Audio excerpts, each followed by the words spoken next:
All right, so once again, everybody, welcome to the February 2021 COVID edition of the Inland Empire Real Estate Investment Club, where we have the fierce and fabulous Aaron Norris. We'll get started with him here in just a bit. And so let's go ahead and get started. Let's go through our slides, Mr. Rice. And by the way, just to let everybody know I am in an area that we've been having some internet problems. So I'm logged in with the phone as well, just in case. I sure hope it doesn't resort to that. But if a random Mexican phone number starts talking to you, Aaron, during our interview, then I promise it's me. Okay. So, and probably not the cartels. So, okay, a few housekeeping things here. First off, just a reminder that while we are not recording, we can't say that someone else isn't. So just keep that in mind in case, I don't know, you shouldn't be here or things. I mean, I don't know, but just keep that in mind. Also, please do keep, when at all possible, your video going. We do like to see your smiling faces and see your reactions. Lastly, remember that we're all friends here, and so we want to keep the conversation positive, and we try to steer away from insightful political items, things like that. So if you're randomly muted, then that might be why. Speaking of muting, please do keep yourself muted, and we will try to mute you as well as we go along if you forget. Hello there, Susan. Welcome. Good to see you. All right. So, okay. To get started here, we're going to do, this is basically where we kind of chit chat, and you guys did that a little bit in the beginning. The welcome from Patrick Diamond, that's new on the slide, Rich. Welcome, everyone. I feel famous. Then once we get through these fun slides here in the beginning where we talk about our schedule and all the things that we'd like you to attend and do with us over the next month, then we're going to have ourselves a little networking breakout. It's a time for you to just spend a little bit of time talking with the others that are in here and letting them get to know you. Oops, I don't know what that error is. It just came up, but the networking breakouts coming up 6:20, 6:45, the haves and wants. So Rich, how did we do that? We already sent out the haves and wants form, right? Are we going to post that as well? I did send it out. I'll go ahead and post it again in the chat if anybody wants to get in on it. We'll just do it open haves and wants for tonight. Okay, great. So give me 1 second. I'll get that in there and just go ahead and sign up. Okay, so that'll be coming across in the chat. Then we'll be moving into our haves and wants, 6:45. I'm sorry, into our. Oh yeah, how could I forget? This is a real crowd pleaser. The dance off. Wonder what the song is going to be today. We'll see. Melanie, I'm going to mute you. Sorry. Aaron Norris, there he is, looking real professional. You know, because he's kind of like the podcast king. So I expect nothing less from you than a textured, soundproof background. Yeah. Or is that, I don't know, or is that just is that like one of the? I asked him this. I want to tell you, it is a real background with cool lights that he can adjust, right? You can adjust those, Aaron? Yeah, I can change the colors and everything. It's very fancy. My gosh. It reminds me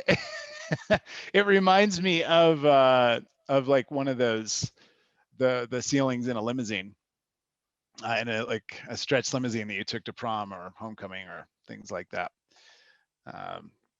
This will be very interesting to see what colors you come up with, Aaron. Does it do rainbow? No, I only have 3 lights up there. Oh, they're actual individual lights. That is even more cool, actually, that you've got them situated in a way that they work like that. So great. Thanks, Aaron, for being here. And lounge session Q&A. That'll be at 8:30, along with our third door prize. And what else you got on there, Rich? Okay, here we go, monthly events. And like I said, these are the things that we'd love to have you attend. I think one of our big value items here, especially during COVID, has been our mentor mixer. So here in just a moment, we're going to talk about who our mentors are. And this is a place where this is a meeting where you can come out and you can meet people who have experience in the area that maybe you're just getting started in, or maybe you have experience in and you need some help solving some problems. So come on out come on out to Zoom. That for now still maintains virtual, and that is on the second Monday at 6 p.m. of every month. Cash flow game night. As of right now, that's on hiatus, but I do hear that we're hoping to get that back here soon. We will see how that goes. So I'm sure that we'll have a bit more of an update on that next month. At least I hope. Things keep going well. Hey, Saturday coffee. While we're on the topic, Patrick, sorry to interrupt you. I'm kind of curious on people's thoughts for cash flow. It's the reason we haven't really tried to do it is mainly because it's kind of hard to keep social distancing and all that stuff when we're exchanging game pieces and whatnot and working around a board game around a table. But things seem to be getting better. We could limit the games to only a few people on each board, and do less, food moving around the room and whatnot. So any opinions from anybody out there? Something you'd like to go to, or you don't think it's a good idea right now? Just curious. I went pretty much every time. I would say one of the challenges would be the location. When they open back up, the next phase, which they're hoping for, is in mid-March, for Riverside County, San Bernardino counties. I think it's still limited to 25% interior capacity.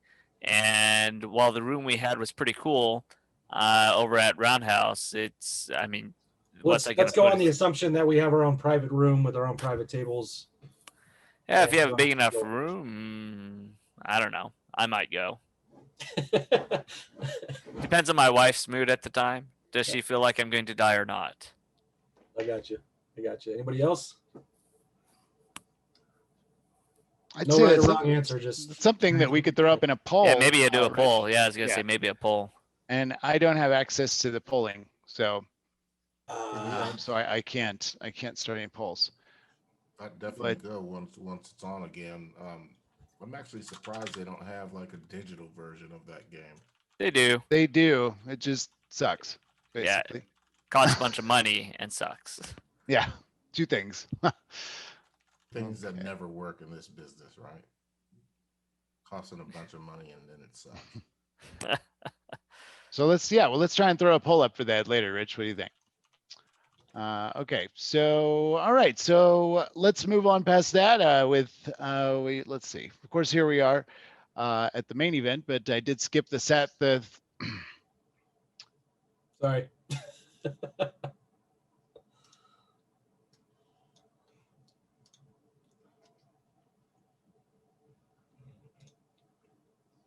Okay. All right. So as that's going on, I'm going to continue. So we've got Saturday coffee. That's on the third Saturday.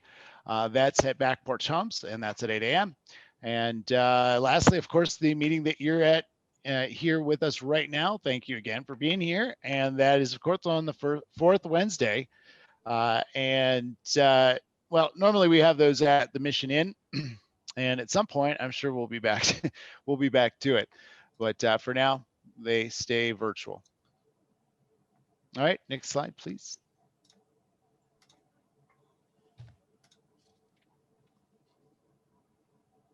I was throwing up the poll results real quick. I don't know if you can see that. Well, it looks like most people would be open to it. So sorry. We'll continue. Well, yeah. Okay. All right. So let's see here. And for upcoming speakers in March, we have, oh gosh, you're throwing this right at me here, Rich, with Panzarello, the cash flow chick. Okay. Well, I wish I had some time to practice that name before. So that one is that's on March and April. We've got John Heyer, and who he is, and he'll be talking about taxes. And then in May we have Aaron Mazzarella. Okay. All right. Next slide, please. And just a side note to that, John, that's going to be right around the April meeting. Is going to be obviously right when your taxes are going to be close to being due. So it'd definitely be a good guy to hear, I would think. Yeah, Okay, he's a Rich. great speaker. Really love him. Okay, so let's see. I'm kind of lagging here. Rich, why don't you talk about being a member? Yeah, if you want to go to, for the few people that signed up, I think there was 5 or 10 people that signed up, manually on the website through Meetup. If you like the event we put on tonight, you want to check out some of other events, you can become a member at IEREIC.org, and you'll get into every event for free. You don't have to, go through, paying for each event separately. And there's also a lot of other benefits to being a member as well. And then the bottom part of this slide is, if you guys haven't noticed, we've been making a lot more effort to stay active and stay, upfront in social media, both on Instagram, Facebook, LinkedIn, all over the place. So if you're on any of those channels, definitely follow us, invite your friends, invite them to events, get them out here. Anybody that's ever talked about maybe interested in real estate or anything like that, let's get them out. And that's it. Okay, thanks, Rich. All right, so let's just a quick introduction here to our mentors. I haven't seen Jim. Is Jim here? He texted me earlier, but I haven't seen him. So Jim Keller, he's our fix and flip guy. And Jim's been around for many years in the game and knows what he's talking about, knows what he's doing, and he's also pretty fun to hang out with. So I recommend Jim, and he'll probably pop in here in a little bit. And so any questions you have about fix and flips and rehabbing, please hit him up. Andy, where is Andy? Andy's not here either yet. Well, I'm sure he will be. But Andy Teasley, he is the king of wobbly boxes, among other things. And he is also really good at creative finance. So he's our creative finance mentor. Anytime you call Andy for a solution on something, he's going to try and help you figure out a way that you can do it with no money. Maybe you trade a stuffed moose for an RV, and then you use that RV as a down payment on a house trailer. Yeah, that's. I mean, this is actually it's funny, but it's true. So, and he's very creative, and he's a good guy. So, if you have questions about trying to acquire something, you don't have any cash, you want to get in the game, Andy's your guy. Lisa Mailhot, she's our mentor who actually, she started out, she and I started at the same time. And she started out, we're going to talk about this a little bit, Aaron, but she started out, or this kind of scenario, she started out as a wholesaler. And then she switched over to being a realtor doing retail sales. And she's made a great success out of that fusion. So Lisa's got a lot of energy and a lot of great information. So please hit her up. Any questions you have about maybe you're thinking about making that switch, or maybe you're trying to figure out how you can work better with realtors and offload your properties. She is your gal. Mr. Matt Tandy, the one and only with Formatic Property Management. He is our mentor for property management, and a wealth of information in this guy. It's scary sometimes, but this has been a really challenging year for landlords. I think we can all agree on that. And last year was a really challenging year for landlords. And with all of the legislation that we have in California, it's and the other legislation in the pipeline, COVID, everything, it is really complex. And I don't think there's been a more difficult year for landlords. So any questions you have about how to protect yourself and your property, please hit Matt up. Real quick, I'm going to interrupt just to say one thing before I forget, because there's no other time in here to do it. If any of you own a rental property in California and your resident owes you even a penny, there's a notice you need to give them. It has to be in the mail or served to them by the 28th, and you need to keep a copy that you did that. Just giving them the information on SB 91. If you don't, you may not be permitted to collect on any rent owed between September 1st of last year and June 30th of this year. So you have to get that notice. You can reach out to me. Most of you have my email, and I'll put it on in the haves and wants. But I did want to mention that you only have a few more days to get that into the mail. Okay, thanks, Matt, for that little tidbit of information.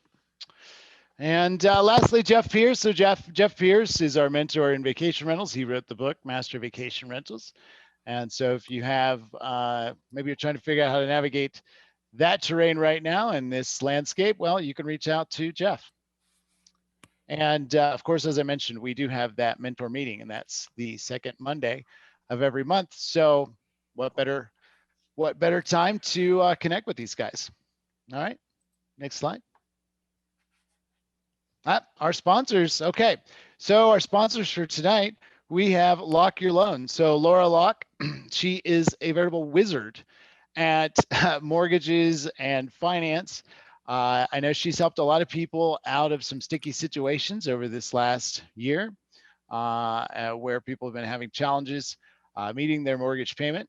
And so I highly recommend her for any of your questions about utilizing standard financing. If you already have some and you're trying to get a better rate, you want to know what's going on with the rates, what's going to happen with them. She's got great insight into that. So her number's there on the screen. Please screenshot it and feel free to give her a call and tell her that we sent you. And we've also got Stephen McKee, Todd Baer, the original founders here at the Inland Empire Real Estate Investment Club, Back Porch Homes. And so many of you know that we have new laws in California regarding ADUs or accessory dwelling units. They've got a turnkey solution. So highly recommend that you go and check that out, backporchhomes.com. And you can also visit the Saturday morning coffee and you'll be right in their showroom. And lastly, Ryan Raven, he's in here somewhere with Rehab Loan Group. So if you're looking for some hard money, or you are trying to figure out if it might be right for you or what the market looks like in that area, give Ryan a chat here or talk to him in the breakout rooms or give him a call. His number's there. If you screenshot it, it's a little small on my screen, but if you screenshot it there, you can I'm sure you can see it. Okay, a big welcome to Aaron Norris. And here we have to do the, yeah, there's so many symbols of 2020, right? And 2021. I mean, I think one of the great things, one of the great inventions would be if somebody could, the staple that was easy button, it should just say you're muted, and you can just keep that on your desk and just smack that every once in a while. Yeah. So many things, right? So many things that came up for 2020. So, but Aaron Norris, how great to have you here. It was great to see you even just the other day. It's honestly, I haven't seen you in quite a while. It's good to be seen. The extrovert inside of me is just all dead inside right now. So. Okay. But what percentage does that make up? I mean, I kind of get the feeling that, that you and I are similar in that way. People think that we're actually extroverts, but there's I'm an extrovert. If you give me a good meeting, I can't sleep at night. Yeah, I'm a performer. So yeah. Oh, that's right. Yeah. But there is a chunk of introvert in there, right? I mean, I feel like that's how I feel like with me too. Like after this, these are so difficult. I mean, after these meetings, I have such a hard time sleeping that, but I also like to crawl into a hole and be away from people. So you're saying you're sliding more to the extrovert scale. Actually, as I get a little bit older and I calm down, maybe a touch more introvert, but yeah, I'm definitely more extroverted. Okay, well, I can definitely see that as well. With how many podcasts and YouTube episodes do you have now? Oh, geez. I've been radio and podcast producing for about 15 years now. I've done over 500 podcasts. I run and produce the data-driven real estate podcast with Property Radar. Joey at the Norris Group completely has taken over all that for the Norris Group, and that's been going around. That's since 2007. That's been going strong. So okay. Podcasts. I've been in the creation space in the real estate space for a long time. Okay. And so while most, I'm not going to say most, but I would say all of the people actually who are in here who have been around for any length of time, if they don't know you, they know the Norris name. So, but there are some new people here tonight. So maybe you could just start us off with a little bit about who you are and Sure. where did you come from? How did you get here? I started flipping houses with my dad at 5 for peanut butter and jelly sandwiches, I like to say. Uh, Okay. Apparently inheriting free bowling balls and finding jam that was 50 years old, and an occasional pool table wasn't cool enough. So I decided to become a professional actor in New York City. And I was there starting at age 19. In between gigs, I was a dancer and a gymnast on top of a singer and actor. So I did a little bit of everything. I got injured quite a bit. I'm tall, probably shouldn't have ever been a gymnast. Um, so in between gigs, I fell into acquisition and mergers with a Wall Street company called Lazard Frere. And I really was surprised when I enjoyed the process of data. I fell into marketing and PR in New York City. Long story short, I ended up back in California because of a family illness. My mom was diagnosed with bone cancer after fighting cancer for quite some time. And I just decided it was time for a break. Moved out, I got in the construction industry in marketing and PR. And I was about to get a gig back on Wall Street after a few years back in California. I was getting interviewed. Actually, I had accepted a job at a Wall Street firm, and I had a very terrible third and final interview after I'd already gotten the job with my real boss, as she would like to say. I was like, oh, sweet Jesus, this is going to be a long job.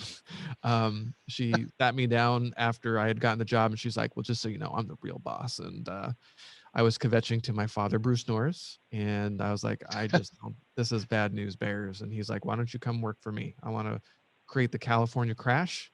And I said yes. So the rest is a little bit of history. My first year at the Norris Group in 2005, we created over 1,200 pages. We rebranded to completely focus on California real estate investors, and all of our education was focused on market timing. And the very first document I produced was a 400-page book with 800 charts called The California Crash. And it took us 2 days to do the seminar of why in January of 2006, we were telling everybody to sell absolutely everything and get out of Dodge. So that was actually the second big timing report my dad had put together. It was the first time I really got to work on that with him. And then following that, we incorporated into all of our education the concept of market timing and how important it was to the strategies you were focusing on. And I'll give you a great example. There's nothing more frustrating than getting a call today. Actually, to forget COVID, everybody wants to talk about foreclosures. We will in a second. But 2 years ago, somebody calling me and like, I'm going to focus on REOs and like foreclosures right now. Really? Yeah. Just got done with the seminar from a personality on TV, and I'm ready. I'm like, all right, let's go to Google. Let's look up Bank of America REO. All right, I'm here. All right, look up Riverside. Great. There's only two. There's only two. You called me about a decade too late. So the concept of mirroring market timing with the strategies is just really important, because the skill sets that it takes to really succeed can change drastically. And I know we'll get into that a little bit. So anyway, I spent a really long time at the Norris Group, and I got an email during one of the most traumatic times in my entire business life happened last year. Was very challenging. We ended up getting through it, long story short, but I've always wanted to last be 2 years now. I mean, really, it was. No, it's been a rough year. But last year, Sean O'Toole and I have known each other because the Norris Group started an event over a decade ago called I Survive Real Estate. We raise money for Make-A-Wish and St. Jude, and we I've pull heard together talent from all over the country. We've raised over $1 million for charity at this point. But Sean O'Toole has been our most featured guest on the panel, and I've really respected him. The product Property Radar, Foreclosure Radar, it started 13 years ago that he created. He's just really smart. He built a tool by an investor for investors, and I've just respected him for a long time. And he sent me a job description. He's like, I'm looking for this role. Do you know of anybody? And I'm like, I really want a challenge. Would you consider me? I haven't said that out loud in 15 years. And he's like, well, no, I'm interviewing people from Microsoft and Google. However, are you serious? And I got brought on in June. So personally, real estate investing, I'm a broker. I'm a mortgage loan originator. I do hard money in California and Florida. I do private notes inside my Roth and my traditional IRA. And I build to rent. I'm a landlord. And the book that you guys got today is one of my favorite books that completely changed my life. Growing up as a fix and flipper family, I thought in order to be in this business, I had to be flipping, and I'm being serious. Like a decade ago, if you would have talked to me, I thought I had to fix and flip, 30 houses a year. I was an absolute failure. And I read that book and I finally pulled the trigger. And the whole concept of the book is buy 10 houses, pay them off, and you're done. I acquired 10 houses much faster than that. And it just got me really focused and on fire. And I learned I love to be a landlord. So anyway, long story short. So the Norris Group, real estate investing personally, and now I'm at Property Radar. And part of my gig is to excite people about data nationwide, how to find opportunity in off-market real estate. It's pretty fun. Okay, so exciting people about data. And scene. Everyone falls asleep. Yeah. All right. Any questions? So, well, what is it about data that excites you? Like, where does this come from? Now, I should say that I think that if you ask anybody who's been around for a while, that report, for instance, that you mentioned is pretty famous. I mean, and your dad and really you behind the scenes, are kind of famous for that. Can you talk about that a little bit? Yeah, Dad really became known for the market timing. Actually, his very first report was in 1997 called the California Comeback. And at the time, he was saying, hey, over the next 8 years, we're going to double in price. And if we have interest rates under double digit, we'll do better. Well, at the time when he wrote it in 97, real estate wasn't all that exciting. So he was sharing some good news, but everybody still thought he was nuts and a little crazy. It put him on the map because it started to come true. So by the time he wrote the California crash, a few people were listening, but we just had a bigger platform. And then shortly after that, that's when we launched the podcast and we started interviewing more economists. I think one of the most meaningful moments with my father was when we sat down with 3 PhDs from a college that we buy the data from, and we use their data to come up with all the predictions. Our dad does. And he pulled me aside and he said, I don't know how he does it. Most economists would die happy if they called one cycle, and your dad's done 2 back to back. So my dad is my absolute hero. I love nothing more than to get letters of generations of families that we've changed lives, and it's very rewarding. So data to me means if you think people aren't watching your success, you're wrong. And think about how that impacts your family and friends. And I get to get letters from people that's happened to over the last couple of decades, and it's very powerful and motivating. And now I get to do this at a national level. It's pretty cool. So, I mean, when you talked a little bit about personally, what you do in real estate, so loan originator, Brooke, I mean, so I think those of us that are familiar with your father's legacy and and your building legacy, I guess we could say, as well.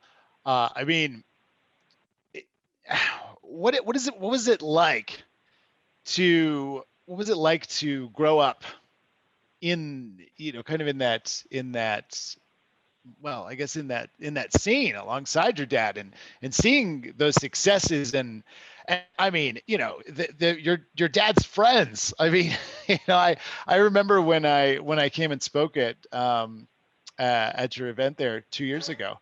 And just the people in the audience, right? So Mike Cantu, I walk up is right there. And I was like, I was just listening to your tapes, and so what was that like? Part of it is I don't think I really appreciated everything I was handed. And Dad is so humble. He doesn't. Neither of us we don't take each other that seriously, and we just want to do a good job and provide value and help people. I think my dad has one of the best starter stories. He started, got married at 17, had 2 kids by the time he was 18, was on food stamps. His resume doesn't look like he should have been a successful investor. So here you are, a self-made millionaire, and as his kid and his son, I felt a lot of pressure to be not only to replicate that success, and you sort of had that second generation syndrome of fearing failure, and um, he's just been such a big support my entire life. I put a lot of pressure on myself, so finding my way into the industry was a little bit difficult for me. I wish I would have pulled the trigger a lot sooner. And if you look at my resume on LinkedIn, you'll laugh because you're like, this guy is all over the place. What are all these acronyms of licensing that he's got? It took me a while. And I'm not kidding. This book got me laser focused. I don't know why, but it did. It was just, this formula was so simple and I was overcomplicating it. So I hope you too read that book. It's so good. Well, I mean, that's really interesting. And, you know, I didn't know that about your dad either. I think that when the first time that I heard your dad talk, and I don't want to, you know, here talking to you, so I don't want to make it all about your dad, but the first time I heard your dad talk was at Christina Sutter's club, I think 6 years ago, and he was giving an economic update, and and it's funny, I kind of viewed him as kind of this god in real estate, and I think a lot of people, and I mean, it's funny, but I think a lot of people kind of have it, among others, you know. And so, I mean, it just is, it kind of makes sense that you can connect the dots of, and that's where I was going with that, as far as the different titles that you have and the different, you know, all of these. So it really, it sounds like it kind of comes from that, you know, that it's like you've been trying to check all the boxes. I mean, and I guess a question I would have is where are you in that journey? Well, how many more acronyms and I mean, how many more letters to come? I'm going to stay a little bit focused, but I always love to learn. There's no excuse not to learn anymore. With YouTube, LinkedIn Learning, education is as close to free as it's ever been, and that you don't have an excuse. It makes me sad when people spend, you know, $30,000 to $70,000 is the worst I've heard on a coaching program. Yeah. And you never buy your first property. Yeah. That hurts my feelings. Yeah. But it's just being willing to open up your mind, to try completely different things out of your realm. I was really trying to find myself, you know, going from an artist. I came back and I got my MBA. Part of it was just like, I want an MBA. I didn't even know what it really was. I did that. I do that a lot. I'm like, I want to be a wholesaler. No, I don't want to be a wholesaler. I don't think people realize how hard that is these days. Well, we're going to talk about that. Yeah. So, but it's kind of, I find that there's similarity in kind of where you're going there. Yeah, you just sort of have to find yourself. And I know we'll talk about the formula that I've sort of landed on for people over the years. And it's a great way to frame at Property Radar. They have a great analogy, chocolate versus peanut butter. And when the two marry, you get a Reese's peanut butter cup. Chocolate is what you bring to the party, and data is the peanut butter. And the mistake that people make is that they start focusing on the data. I just need data. I need the perfect list. Yeah. No, you don't. You need to stop trying to be something you're not. You need to focus on one strategy, decide if it gets you excited in the morning to nail it, and then we can back you up with data. But they do it all wrong.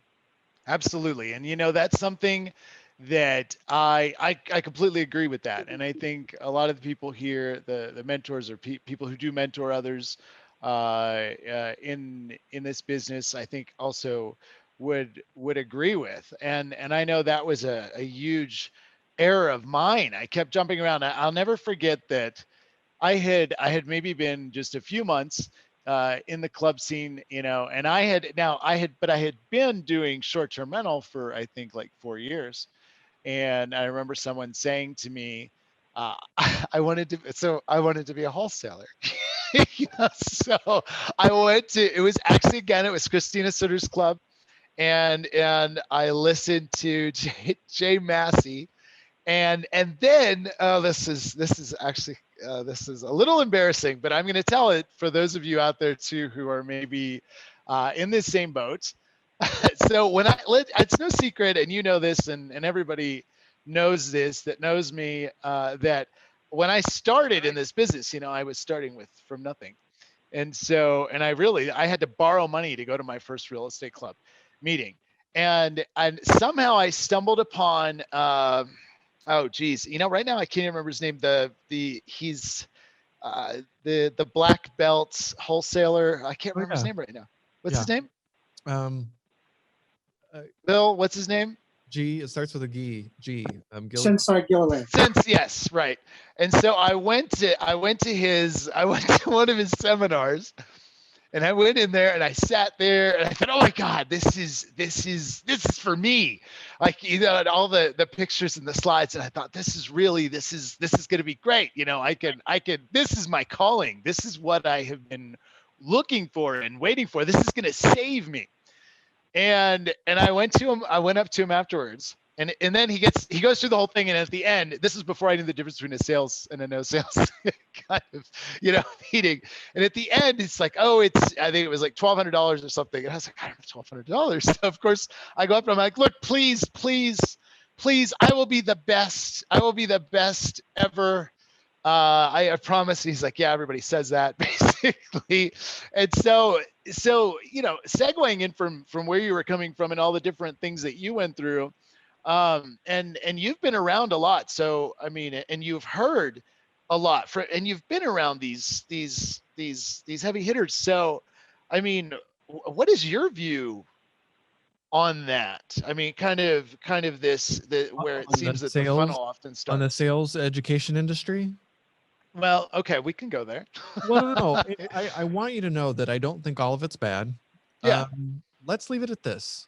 I think it's whatever works for you. If you got $72,000 to throw at a coach and you need to show up and have like business therapy, and did you make your calls? Yeah. Did you write your letters? Like, okay, but you don't have to go that route. I think everybody has to find their own route. I've had people who went through the guru seminars that killed it. Absolutely murdered it. So I haven't been through a lot of them. I have sat through on a presentation with one of the national brands, and it was magical. If you have a marketing and PR background, watching the production, I think the most offensive thing was that you could tell the people in the audience were desperate. So it was a little bit offensive to me because I knew the people that were running to the back of the room. It was very uncomfortable to watch because that they were putting things on their credit card. I'll give you a great example. Probably a decade ago, I got called by, I think she was over 80. She was from Reno Valley, and she was calling me for a hard money loan. And I could tell she was up in her years. Mm-hmm. And I was like, can I ask you, I'm so sorry. How old are you? And she told me she was around 86. I'm like, why are you calling me about a hard money loan for construction? I don't mean to sound rude, but it sounds just very risky for the market. Like, why are you doing this? And she confessed that she had gone to one of these guru seminars and she had spent her savings, and she was really embarrassed. And I was like, do you have kids? She said, yeah. I was like, you need to call them and tell you what you did and get your money back. This is elder abuse. Wow. And it really bothered me. But I wanted to cover another thing about the education front, whether it's free, like a Bigger Pockets or a forum, or a 72,000 coaching program. Being in the education space for over 15 years has taught me, as an educator, it's frustrating because a lot of people don't pull the trigger. And I've always sort of been thinking about, like, why is that? Why do people get stuck? Why don't they ever pull the trigger? And I started looking at myself. I'm like, why didn't I ever pull the trigger? And it's because I was trying to be something I wasn't. Or that I wasn't going to enjoy. And it was like pulling teeth. So if you're an extreme introvert with no time and no money, and I start talking about door knocking, you're going to like die a little bit inside and never start. Yeah. So. Yeah. And I think that was kind of where I was heading with the other, was that for me, I'm more introverted than people think. And so, that I kind of can relate to that statement. But I think one of the things that I see a lot of is I see a lot of people diving into real estate investing And we see it in the club and all the different clubs. And it's, you see that there's a great amount of people who come in, and let's be honest, there's a lot of people who are on this call tonight, who, it's just the numbers game. We're going to see a small percentage that will stay through. And so I guess I'd like to ask you, why do you think that is? I think at least part of it is just that you don't realize what you bring to the table and you're not authentically you. And in markets like now, it's really important. So I sort of have a framework that I started at the Norris Group, and it's carried over beautifully with Property Radar, because now Property Radar allows me to access to the data to be a lot more tactical. But what's funny is that, like, I can back into a strategy with data all day long. Property Radar has over 200 fields to search and refine and make sure you're talking to the right audience at the right time and the right channel. But if you're not bringing your A game to the party, let's back up. So let's start with introvert and extrovert, and I'll walk through why it's important. Introvert or extrovert. If you or I were to talk in 2009, 2010 at the height of the foreclosure crisis, introverts loved doing things like REOs and short sales. It was very process oriented. It wasn't emotional. For those right now that are dealing with the trustee sales changing because of SB 1079 and the new redemption period, a lot of them are rethinking the strategy altogether if they're still around. Very few trustee sale buyers exist right now, but all of a sudden you're going through a very process oriented. I see 50 to 100 houses, every couple days to get one. I'm managing a team. I have a full-time crew. It's not about personality or belly to belly negotiating. It's a process and a procedure. So introverts thrive there. On the other side of that, right now in today's market, off market is a complete win. Anything that ends up on the MLS is bid up. You don't have a shot unless it's got some serious hair on it. It's got to be a burn down, a mold house, something really stinky. Unless you're tackling. And even then, I mean, right. So, if you come to the party with these sales skills, this is your moment to shine. And if you don't know any better, if you haven't been around for the last decade and this is where you start, it's a lot easier, because sometimes when you bring experience to the table, it's almost bad. But so introvert versus extrovert. You throw me what personality type you are, I'll start throwing solutions at you. Okay, the market's changed. Trustee sales, not so much. REOs, sorry about it. But hey, can you do lot splits? Can you start researching data to find accessory dwelling unit projects or find upzoning opportunities?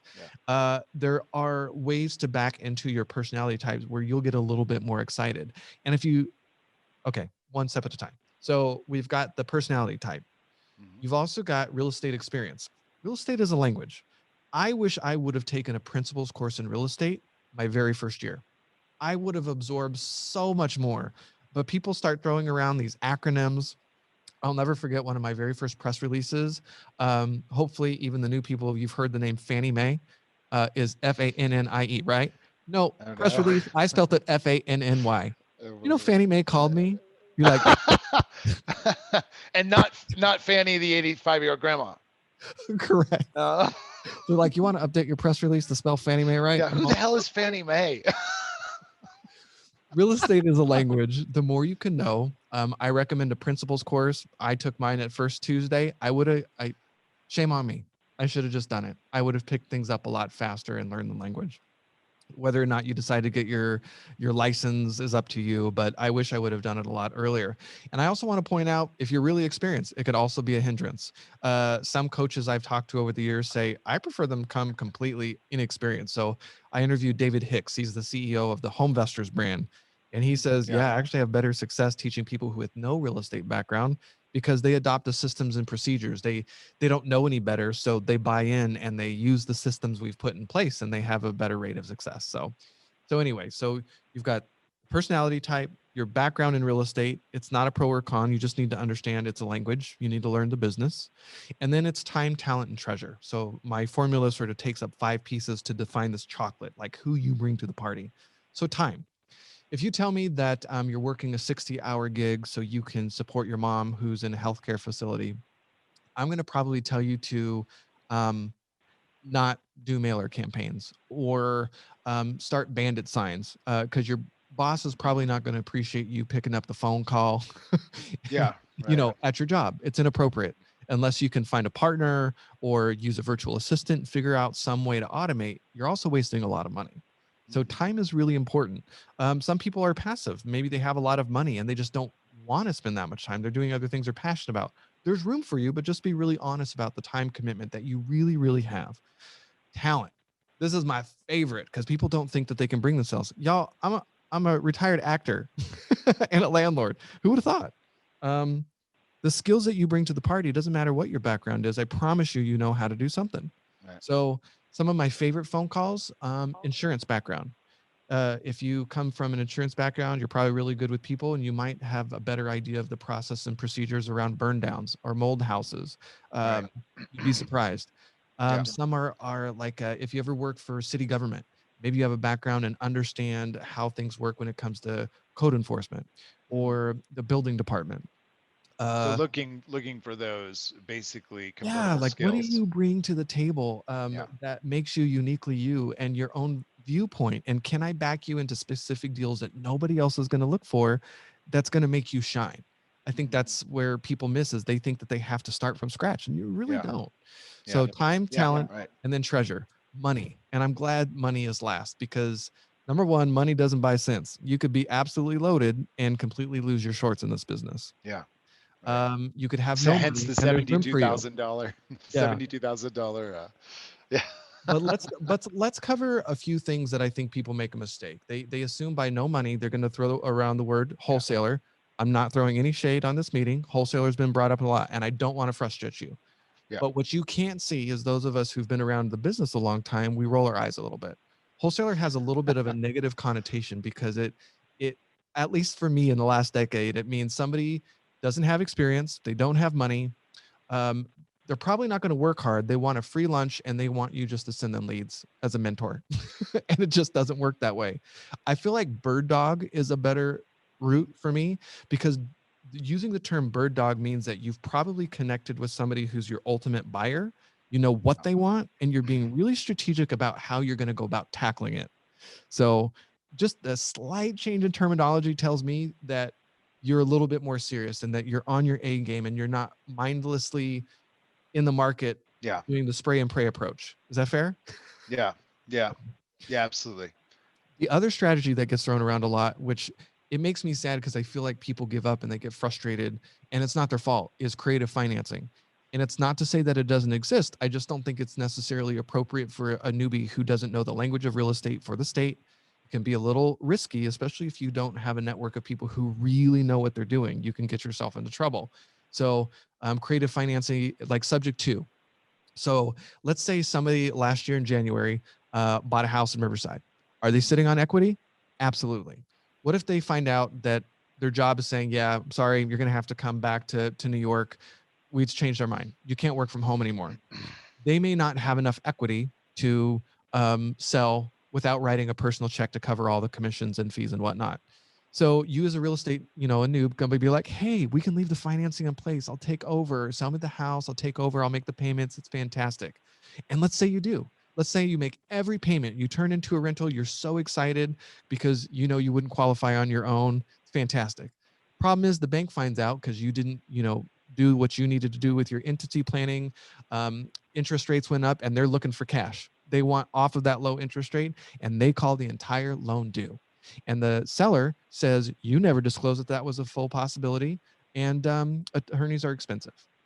So I'm just saying creative financing, the world does exist, but it's not always appropriate. And if you don't know what you're doing and you don't have people around you that know what you're doing, you can get yourself in trouble. And I see a lot of people hang their hat on the wholesale idea or the creative financing idea. Those are two very different conversations, by the way, and they get very overwhelmed and they give up because it's too much. Those are two very different strategies of who you target for things like that. Absolutely. Yeah. But oftentimes people do kind of throw them into the same boat. Right. Yeah. And no money though. So let's go after some of the hardest. Wholesale. Let's talk about wholesale. When I think wholesale right now, you're competing against Ibuyers.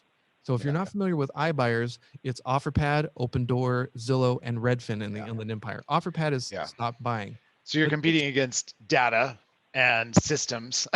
Oh, and Yeah. money and money. And well, yeah, that goes without saying for these incredible systems. These people are spending Opendoor is spending hundreds of thousands of dollars on direct mail and paid ads. And if you don't know that, they're bidding against you. I reached out to a friend of mine up north in Sacramento, Zillow and Opendoor up there competing, and they're nasty. They go all after it.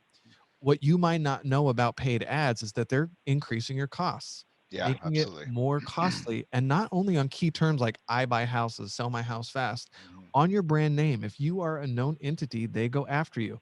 When COVID first happened, the cost of those key terms dropped a lot. And then when they came back, I asked my friend, I'm like, are your costs up? She said, yes. But not only my keywords that you would expect, my branded key terms, my company name tripled in price. Yeah. Since they came back. So it's a very sophisticated game, and you're competing with the likes of Ibuyers and very experienced real estate investors. And what was the other one I was going to tell you? Anyway, just very experienced, deep pocketed people. So yeah. And who knows, the funny thing about that is we years ago, I mean, everybody was saying, well, there's not going to be a retail game anymore. It's going to be, it's just going to be, everybody's going to go to Zillow. Everybody's, it's going to go direct. And I mean, and it was, people who you and I know who are, I mean, like, with clout, we're often saying, we're saying these things. And so it'd be interesting to see how it plays out in this area of the market. You know what? I'm gonna show you some things real quick. I forgot. I can share my screen. Yes, you can. And show you. I want to show you, for people who aren't, if iBuyers are new to you, I want you to see. I'm a collector of direct mail. Where is it? Is there like a room in your house? I know it's kind of obvious to us what exactly an iBuyer is. Yeah.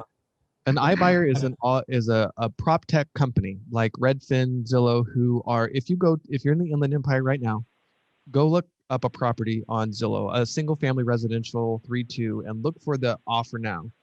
This is one of my favorites. This is Sunday.com. This is another company that you'll be competing against. So they send direct mail. I buy houses. Sunday.com is interesting, is that they're not necessarily an iBuyer. This is dirty. Actually, Sunday.com does operate in California, but they wholesale. They do buy some on their own, but they sell a lot of their activity. And this is the letter that's actually in the community at Property Radar. But I wanted to read you something. This was a letter that one of the investors in San Diego sent me. When your house needs some love, it's likely that swarms of predatory companies are trying to buy your house for much less than it's worth. Y'all, brilliant marketing move. They just threw all your offers under the bus. And you know what's even dirtier? They are wholesaling those deals to the local investors. Yeah. Ooh, God don't like ugly. It's so crazy. So let me show you iBuyers though. So this is somewhat, Sunday.com. basically Let me find Opendoor. Hang on.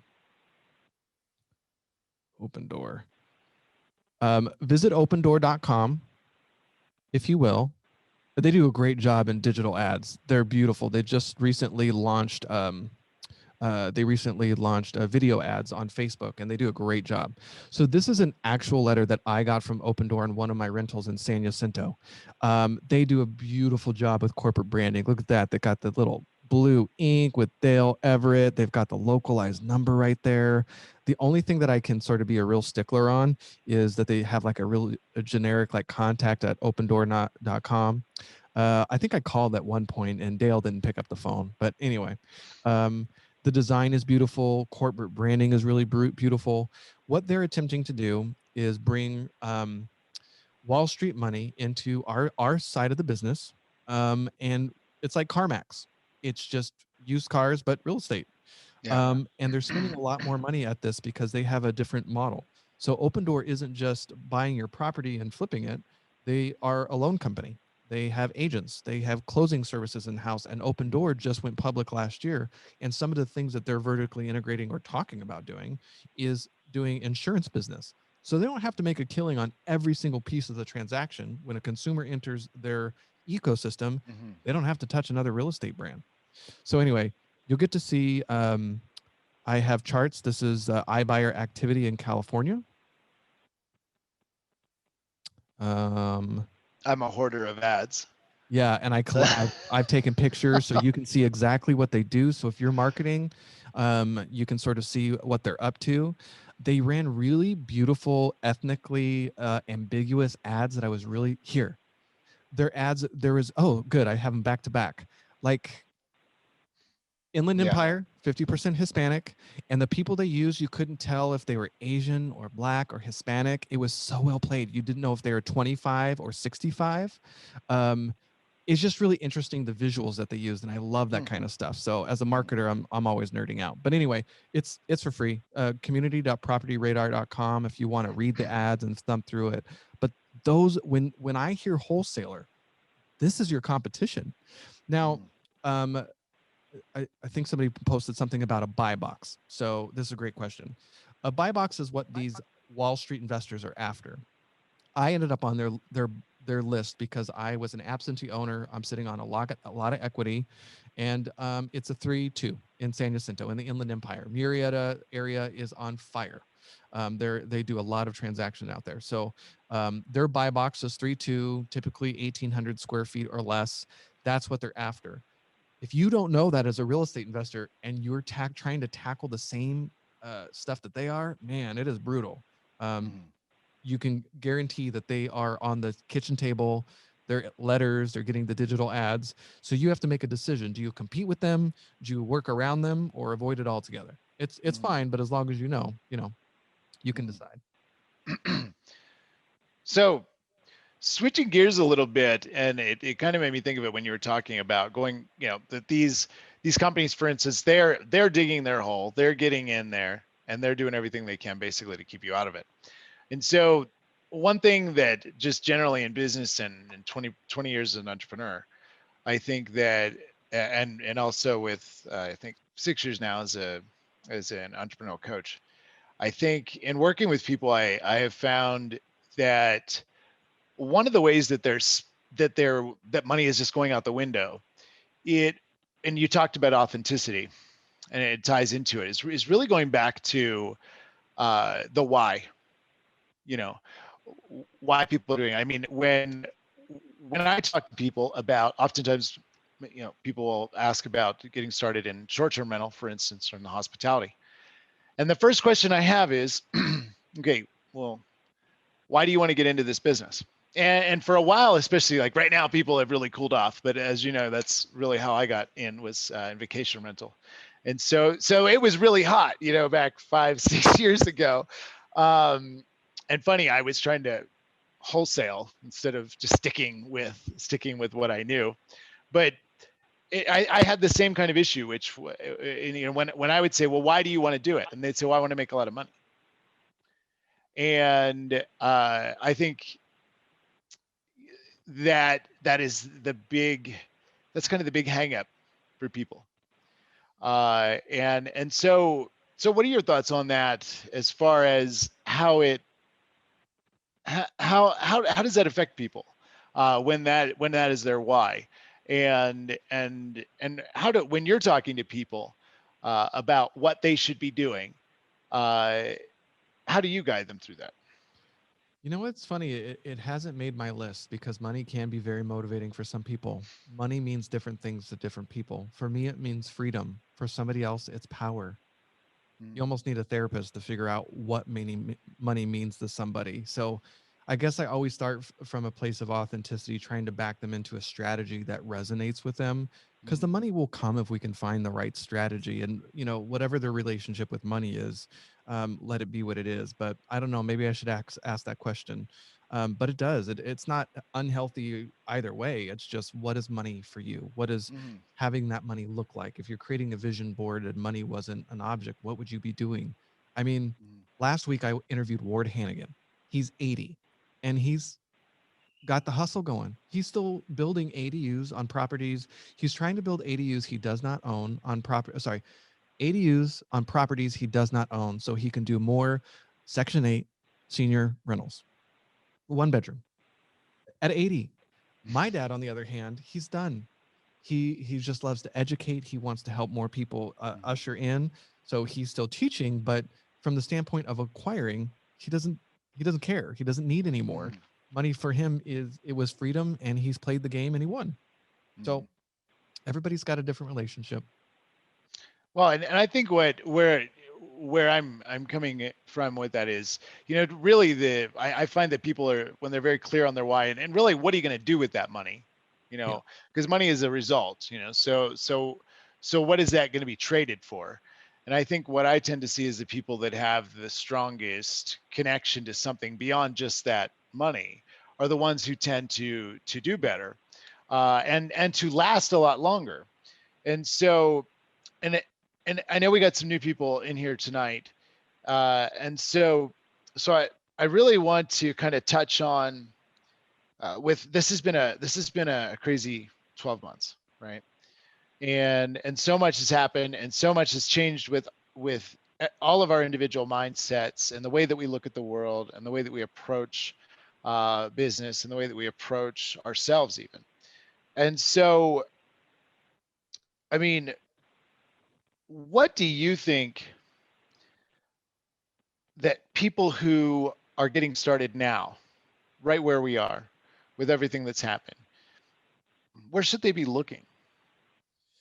Yeah, the question came up earlier, how do we compete with these money with really deep pockets? And I think what's interesting is that you don't need to spend tens of millions of dollars. I have some people that use Property Radar just to call people that fit a hyper local target list that they've created that they're really excited about, whether it's an equity list. I think adding demographic data is some of the most interesting. So talking to people that have a fair amount of equity in their property that are owner occupied or absentee, you probably want to communicate to them differently. But maybe you just really love working with seniors. Demographic data is interesting. You can focus on people who have specific likes, like sports or animals. How many cat postcards and calendars can you send one person? What if you only had to talk to 50 people because it was your perfect property and a highly targeted list? And there was no way that they're going to go with an Opendoor because you've built a relationship with them. You've connected with them on social media. You've sent a piece of direct mail. You've door knocked. It's just chasing a list and getting a lot more defined. Data is not for Wall Street anymore. Our industry has to get a lot more savvy with knowing what's possible. And that's part of my job, is to get you excited about understanding what's possible. Property Radar, 200 fields, that's a lot. That's a lot of nichiness. There's a niche in every single one of those categories. I got to find it. Right. From accessory dwelling units to absentee owners that are over the age of 65 that'll carry paper. There's different ways to enter the business and communicate with people in a very targeted way. Opendoor is going to send that same generic mailer to the same people. It's a form letter. What you do as Main Street has to be different. How do you stand out? That's the goal. So along those lines of possibilities, what would you say is possible now that wasn't possible 12 months ago in this business? One thing that's very interesting is that Wall Street screwed up a little bit. I think Wall Street's taught us that they're not here for Main Street on a lot of different fronts. You have hard money Wall Street that disappeared in a hot minute, packed up. I'll never forget getting a call after COVID hit, a $250 million portfolio of performing firsts on paper, that the reason that this lender was selling the paper was because it was on a margin. It was on a line of credit with stocks, and they were having a margin call, and they had to liquidate. So it was totally performing, $250 million at 70% of fair market value performing. However, they were originating paper at 7%, 90% LTV. It's an inappropriate risk. So you had Wall Street that has somewhat learned their lesson. They're back in, but they're just a little less aggressive. Even these Ibuyers are not doing what they were doing last year. They're a little bit more measured. They're not going to pay full market value. So I think Main Street just has to plug in and really understand what they're offering. Wall Street doesn't want the hard ones. You know how like the We Buy Ugly houses, I call them the We Buy Easy houses. I am cracking up at some of the houses they do. You're lucky if you get paint and carpet. I love nothing more than watching them try to flip houses in Palm Springs, and they're keeping the pink tile and they're painting the cabinets, and you get a brushed chrome pole, and they call it a day. That works in a market like today. That does not work in a market like 2010, 2011, 2013. So even if it's just a little bit of distress, they're going to have to react. So we can't get spoiled. We can't get lazy. We really have to be looking at the data, and what these buy boxes look like will change drastically. One of the reasons I started studying the Ibuyers is because of what they were doing so differently in LA County versus Riverside. So Riverside, they focus mainly on single family homes over 1970. I've seen them buy $1 million condo in Santa Monica, and you're like, what? Okay. So depending on where you're at, it can be very, very different. And you may be in your brain thinking that they're competition, but they're not. So anyway. And that really goes back to that focus and the why as well, and the authenticity, and now how about the crystal ball? What do you think is going to be possible in 2022 that is not possible now? Yeah. Data driven, of course. Yeah, of course. Nothing but the best. I feel people are going to be disappointed that are like saving up their pennies for foreclosures. So you think that trend is going to continue, is what you're saying? I get it. I'm trying to beat the media back. It's a story to tell. And when you're going from 2 to 4, you're like, oh my God, it's increased by 100%. Yeah. So that's the headlines that are going to get picked up. But not unfortunately, it's a global pandemic. I don't care if you're Democrat, Republican. It doesn't look cute to be like, yeah, it sounds good. A wave of foreclosures, homelessness, and evictions. We should do that. I think they're going to throw a lot of money at it. If you're in the Inland Empire and you don't know about 211, please pay attention. 211 is the Health and Human Services hotline. I'm the chair of 211. We run the suicide. You're the chair of 211? Of course. I had no idea. It's data. Hello. We got some of the CARES Act money. They've raised over $30 million. And if you know landlords or tenants that are behind, they have grants. There's some landlords that are getting 5 figures to backfill money. And a lot of landlords just don't live in town. So they don't know it exists because they don't ask. And if a tenant calls, they'll get access to things like help with their utility bills, like all kinds of resources. So 211, it's nationwide, but the counties are run very differently. So if you have properties in different counties, you'll have to call around, but some very, very cool resources. So distress, will it happen?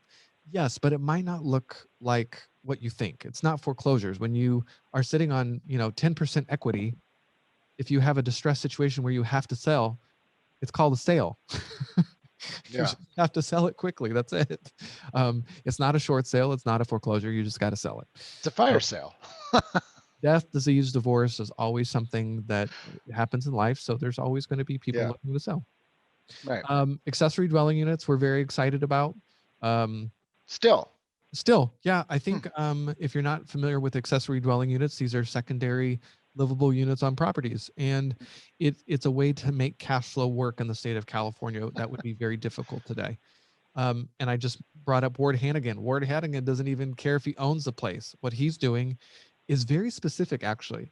He has these specific blocks in San Diego that he's after because there's an alley in the back where the garage is. He wants to convert the garage to bedroom, what he calls a dingback rental, where he's renting them to seniors, Section 8. Did you just say dingback? Dingbat. He created that term. Yeah. I thought you said, the dingbat, is of course, reminds there's the soapbox apartment building in LA, right? On lakes. I thought you said dingback. Oh, no. Yeah. Dingbat.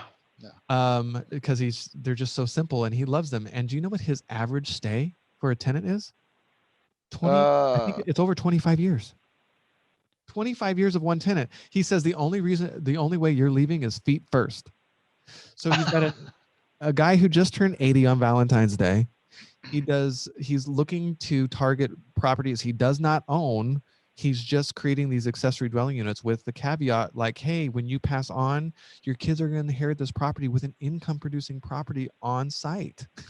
it's, you have to listen to the show. I'm making it way too easy. He was on the Data Driven Real Estate podcast last week, so you'll have to check it out. But there's so many different creative ways to do this business. I love it. So accessory dwelling units are upzoning potential too. So let's say you are looking for R3 lots, and I just happen to know some of the data in Riverside. There are lots that are zoned R3, which means they're zoned to have a triplex on them. But currently they were upzoned, but they were never sort of highest and best use. Nobody took the time to add the extra units. With the new accessory dwelling unit law, you can not only add those 2 units to create a triplex, you can add an additional 3 units, creating 6 units. For the sake of lending, guess what it qualifies for? 1 to 4 single family. You're not in commercial. It's a triplex with 3 accessory dwelling units. All right. So turning an SFR into 6 income units, maybe you don't need to find a deal. Maybe you're creating a deal.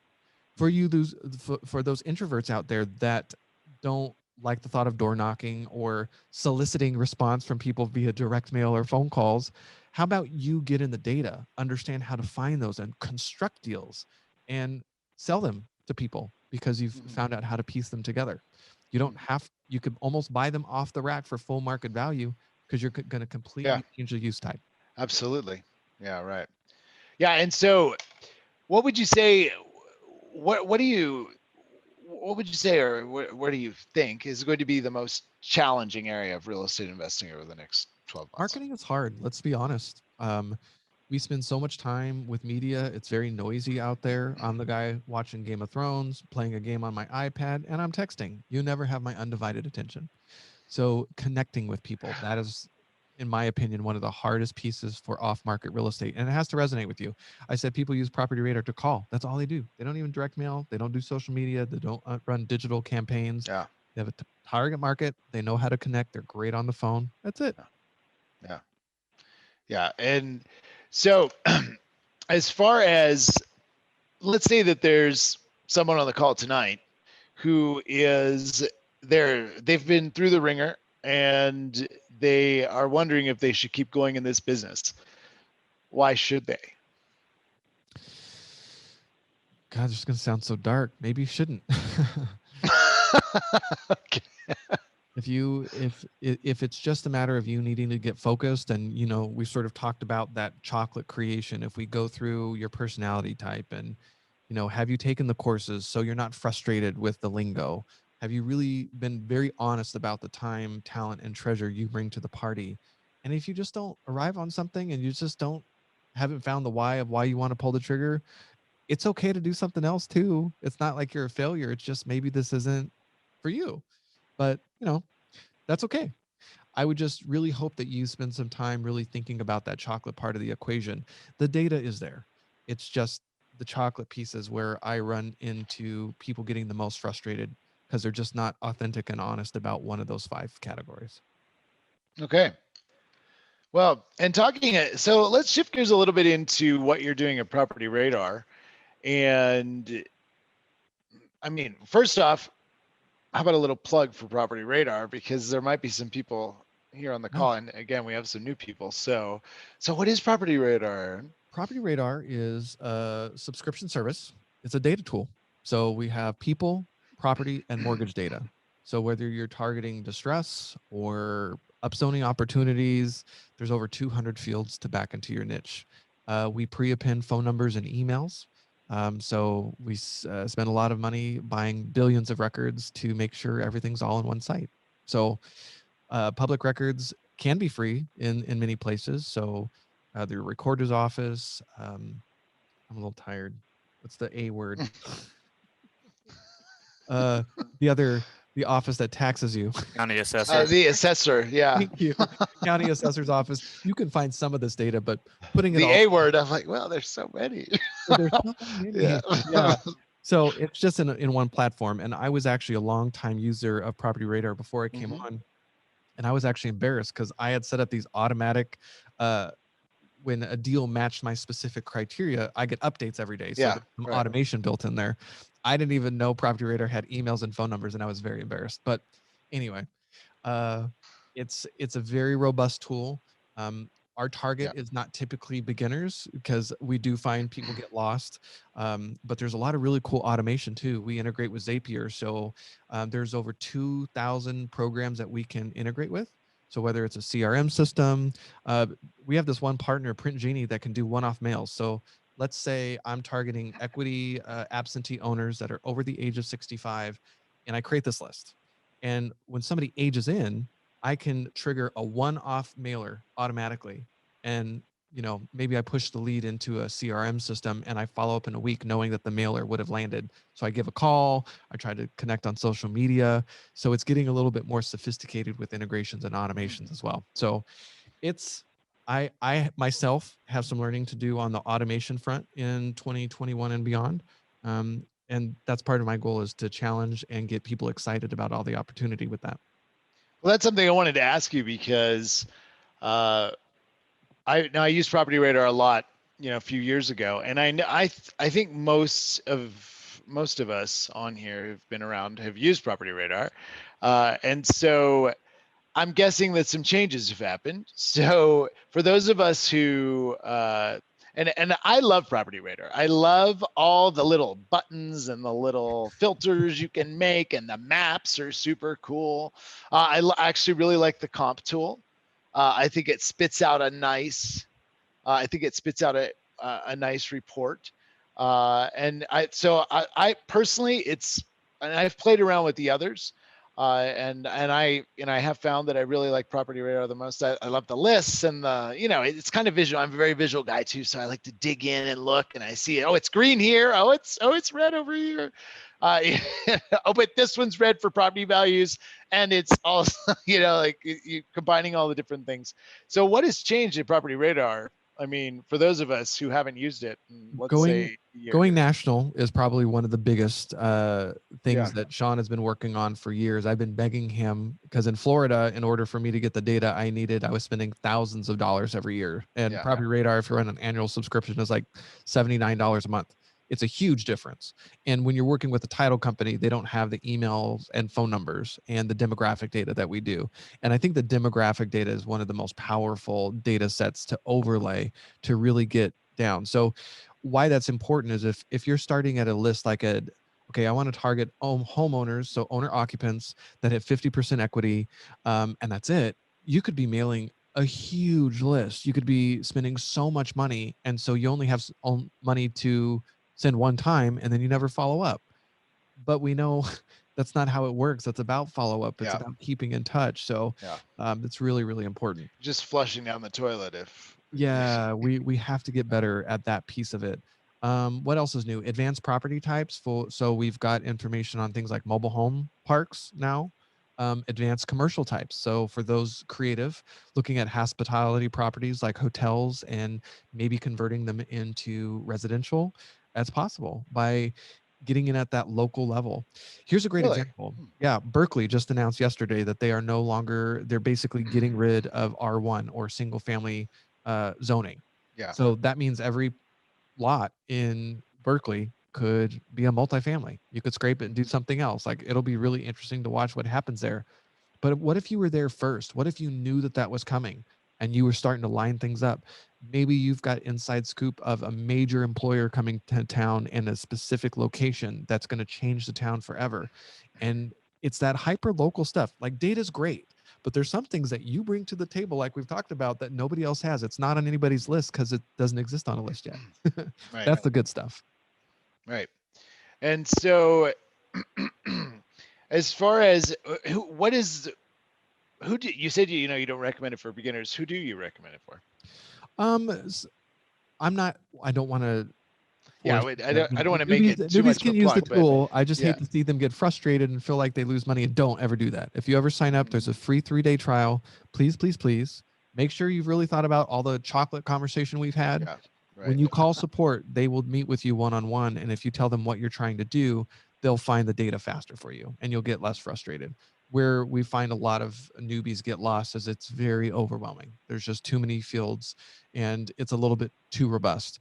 Where we really shine is we often say, if you've got a CRM system, Property Radar keeps it full. So it's working with people who really are starting to build systems. They're doing some volume marketing, or they have some real clarity on the chocolate that they're bringing, and they're in constant need of leads. So it's good stuff. Yeah, so it sounds like worth checking out if you've not been in it for a while, at least. And I will be in there again soon, I'm sure. So yeah, tell me what you're looking for. I'm just curious. Let me see if you give Oh. me your what kind of property you typically look for. Let me see if I can refine the list and give you some ideas. I would be most interested. So we did just have Property Radar a few months ago. We stopped using it because we were in a different phase. But so, you know, obviously I'm looking for what I was using it for at the time was to find owners of short-term rental properties. As you know, I've gotten into the luxury side of it, and so what I was doing was going on to Airbnb and looking at houses that were $800 a night and up. Okay. I would, so this is the process I was going through. 800, you know, I was, okay, I'm going to find all the houses that are $800, $1,000 plus per night, or like 5 bedrooms plus, whatever. And I was looking in Ventura. And so I went on Airbnb, I found them, I found the pictures, I went on Google Street View. I virtually drove around and I would find the house, and then I went into Property Radar and I would find out what I could find about it. And then, so I'd find, you know, if it was under an LLC, and then I would go over to the SOS site. So going through that whole thing. It's some steps. Yeah. So have you discovered the non-owner occupant? Obviously you could target if somebody was maybe their second home. Yeah. I used that years ago. Okay. Yeah. That was kind of the original go-to. Yeah. And also using that I've definitely used that filter in markets of, like in the mountain markets. There's a lot of them. I want to see, who owns it and doesn't live there. So those are two different ways. Some of the ways I tell people to save money is, and this is going to be funny, you'll laugh at this, considering this specific thing, but this is something you have to think about. I would typically say, you know, maybe you should take off properties that have sold in the last 2 years, because what's the probability that they're going to want to sell to you if they just bought it? Yeah. But people who are if they bought it right before, if they turned it into a short-term rental and then COVID hit, and they're, well, you know, I would say if they're in arrears, but if there was arrears, it was going to show up as well. There's another filter. I'm so glad you brought up this, because that's such a unique spin that you specifically can do. And so you're looking at this calendar and it's not full. So you know that they're losing money hands over fist. And you're just the nice guy being like, hey, I'm looking for a property and I actually know what I'm doing. Are you interested? I don't know what you're talking about, Aaron. I see what you're doing and it's brilliant. But that's you. I do click on check availability quite a bit in Airbnb. But it's like a combination. I have to pull all those tools together, you know?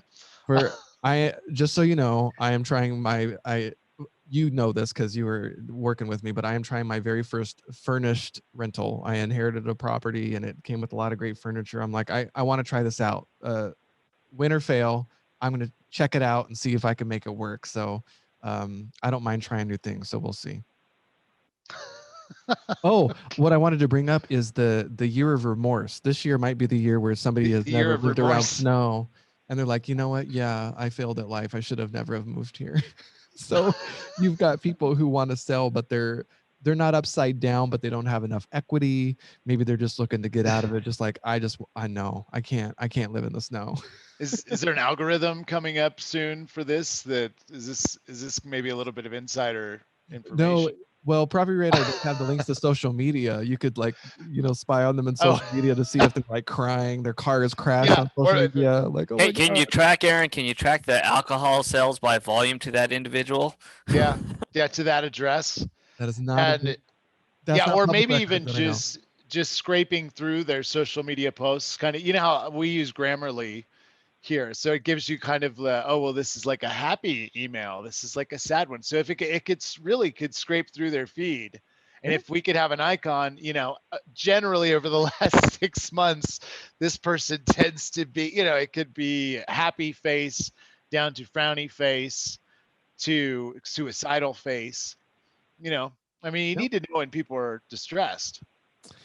It's just a suggestion. I mean, Yeah, there are a few very glib ways to also get in front of leads before they ever show up.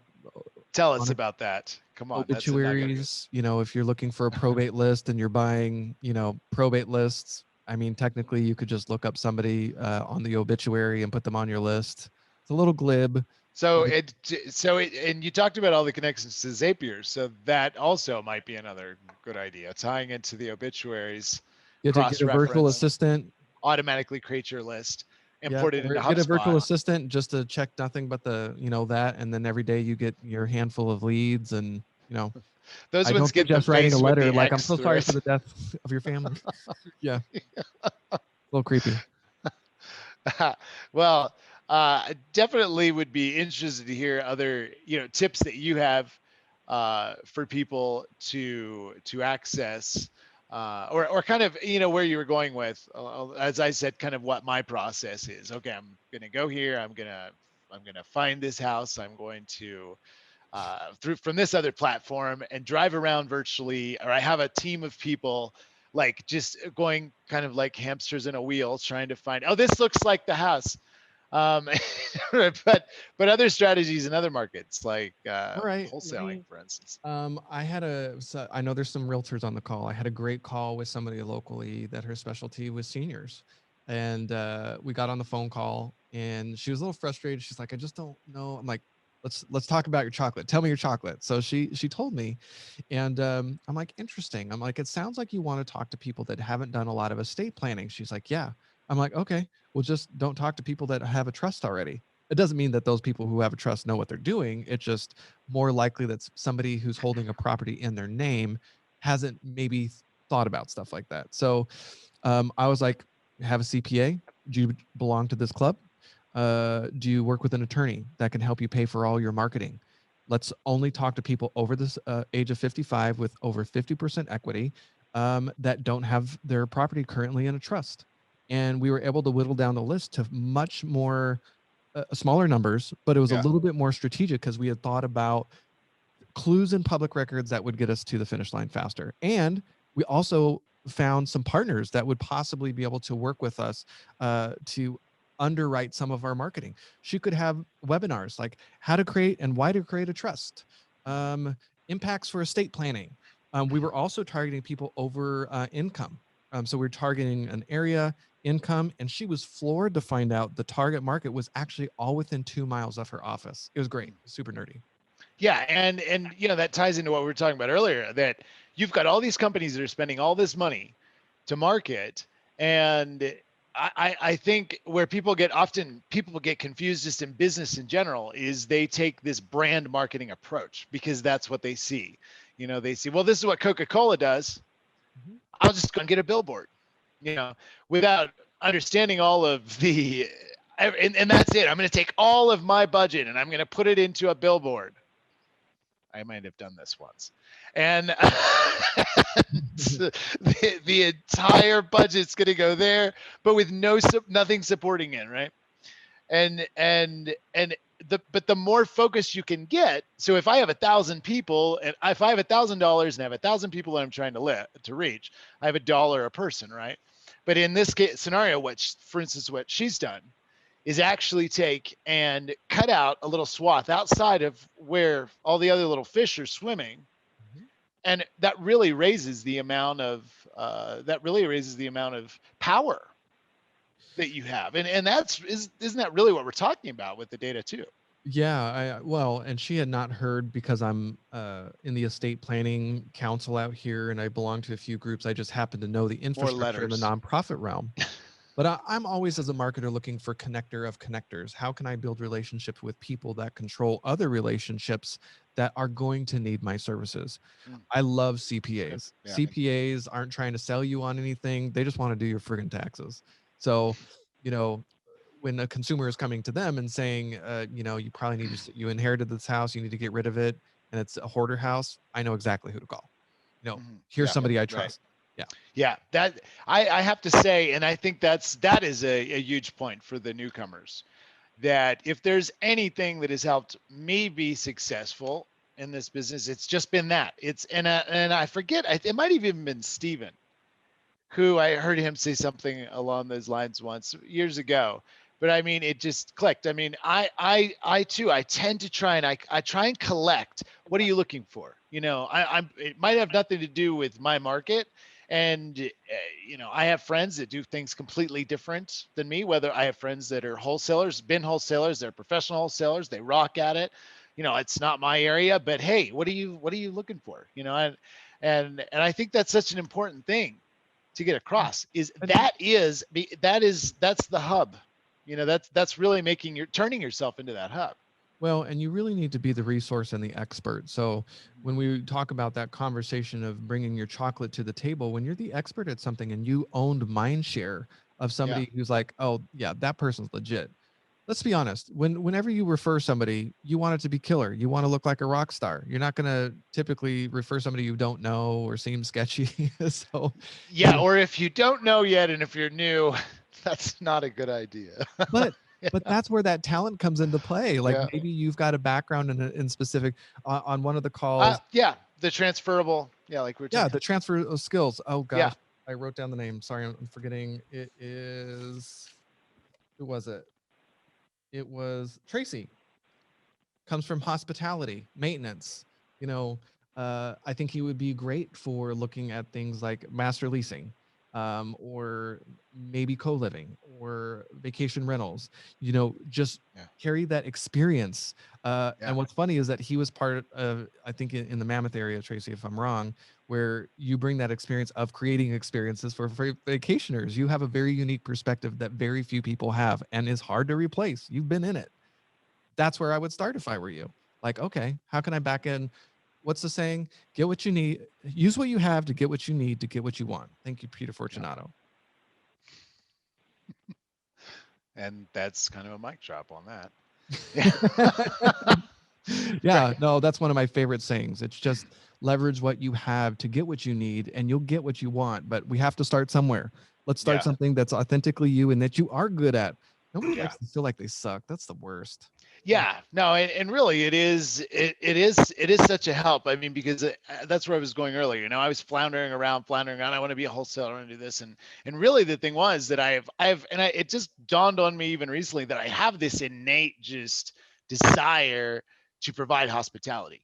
You know, and so I meandered my way through. But I mean, I now know, of course, and I focus on, you know, hospitality. You know, I worked my way up through, I started just renting a room, and then I started doing the vacation rentals, and then it became boutique hotel, you know, and so the passion has just developed even more. And that's so important that, you know. Do you remember the #1 category growing for vacation rentals when we did that course 2 years ago? Yeah, co-living was, we were talking, right? No, it was like mud huts. Like I'm talking about categories of vacation rentals. No, that's always my, you know, you hear from me. Experience. People want experience. Of course. In the backyard. I'll rent it to you for $100 a night. Let's do it. Yeah. Hey, you know, of course, the #1 most successful Airbnb ever. And unfortunately, it was lost in the Malibu fires a couple years ago, but was the Airstream. They're pulling in over $200,000 a year on something that costs them really, let's say, $65,000. You know, to put together, and then, you know, to lease the land. And but it does, I think it ties back to that kind of transferable skill. Just, yeah, I really believe you go for what matters to you, what you like, what you care about, what your passion is, what makes you happy, what you are just happy waking up doing. There is a way to find that and tie that into real estate investing. Yep. You know, absolutely. There is. I mean, and there's many of us that have done it, and many of us who continue to have success in it. So, really good stuff, Aaron. I appreciate the insight all the way back from talking about your dad and that influence, and now I understand a little bit more of the drive too of. I mean, you are a man about town with. You've got all the I'd like to see what else you're going to do. I mean, what's coming down the road that will be interesting. But before we get to the questions, that's what I'd like to ask you. What is coming down the road for you? What do you see yourself doing in 5 years? I'm still building to rent. I'm repositioning my portfolio. This is my first full cycle. I'm getting a chance to 1031 exchange and refinance at lifetime low interest rates. So if I hear one more person complain about a 0.1% increase in interest rates, I'm going to throw you across the room. Interest rates when my dad started in 1980 were 17.5%. So we're a little spoiled. Here in Mexico, yeah, it's just that's really, what we have. It's just a really unique opportunity. Another thing I would say, if you don't own one, get one. I don't know why, but I talk to a lot of millennials and I call them out on it every time. I'm like, you're a millennial, aren't you? They're like, how do you know? I'm like, you don't own a property, do you? No, I don't. I'm like, why are you talking to me about a rental property before you own something? I was like, can I at least convince you to buy a duplex? Yeah. So I try to sell them on the concept of real estate because I feel like it's just so useful to go through it. I'm like, if there's not ugly crying involved in your very first real estate purchase, you've done it wrong. So just having that experience and the attachment and how you feel when you own a home, there's a big difference between home in my family. My dad has always taught me the difference between a home and an investment. Home is where the value goes down by half and you could care less because it's where you build memories and build family. And an investment, you cry a little bit when it does that. But anyway. So investment first, home first. Home first, I think. And if you must have both, look at a duplex, triplex, or fourplex. Let's get creative, or at least an accessory dwelling unit. Come on. Yeah, I like the innovation. Kill multiple birds with one stone. Win-win. If you must. Yeah. Great. Well, thanks, Aaron. I would like to turn it over to some questions. I see Rich has his hand raised. Yeah, I got a two-parter here. Two-parter. One, like if let's say somebody bought a duplex, a friend of mine for research purposes, literally like as COVID was happening, and now it's probably worth extra 100,000 more than what they paid for it. Would that be something that you'd probably just cash out on, or would you not? Just curious. Oh, this is such a good question. I have a really hard time with this because real estate is really personal. If you follow like Nick Blackwell, oh my God, every time I went to lunch with that guy for like you would tell me never sell ever. Oh yeah, you're an idiot if you sell. You're an absolute idiot if you ever sell real estate. He is a collector of real estate. And I've learned that I am too, but I am repositioning things. Like I'm tired of owning condos that have a 400 bill. You'll be so happy. So let me break out my calculator, my financial calculator, and let's put a 400. You're one of my best students. Oh, stop. Okay, so 300. So 400. $400 HOA at 3%, that buys me so much more house. So I can spend that much of a payment on a really cheap loan somewhere else that creates even more cash flow. I don't know. Everybody's different though. So some people are just diehard flippers. They just have to do the job. I really like the message that Aaron Mazzrillo is talking about lately with the flip 3, hold 1. Always be thinking about holding on to assets. That's the one thing my dad wished he would have done a lot more is hold a lot of the stuff. The 4 plexes in San Bernardino he bought for 20 grand 20 years ago. That things had just gone up over time, and we have such a unique opportunity to lock in lifetime low interest rates at 30 years. I mean, Bill, do you ever pay any of that stuff off? It all gets paid off. That's what notes are all about. No, I know, but do you throttle it or do you just let it linger? Do I make an extra payment a year so I turn it into a 15-year loan, or do I just go ahead and make my regular payment? Well, hey, if you wish to pay it off with less valuable dollars. That's out in the future. One of the things I took away from your class in particular that I had never thought about it and I use over and over again is when you're paying off debt and you're sort of looking at, high interest rate credit cards, when you're paying off that kind of bad debt early, it's almost like you're making that return. Like I never really process that. Like, so if you have an interest rate on a credit card that's earning 17% and you're getting new into the business, my number one goal for you is you need to pay off that debt as soon as possible. Because I promise you, in real estate at this moment in history, it is really hard to make 17% return.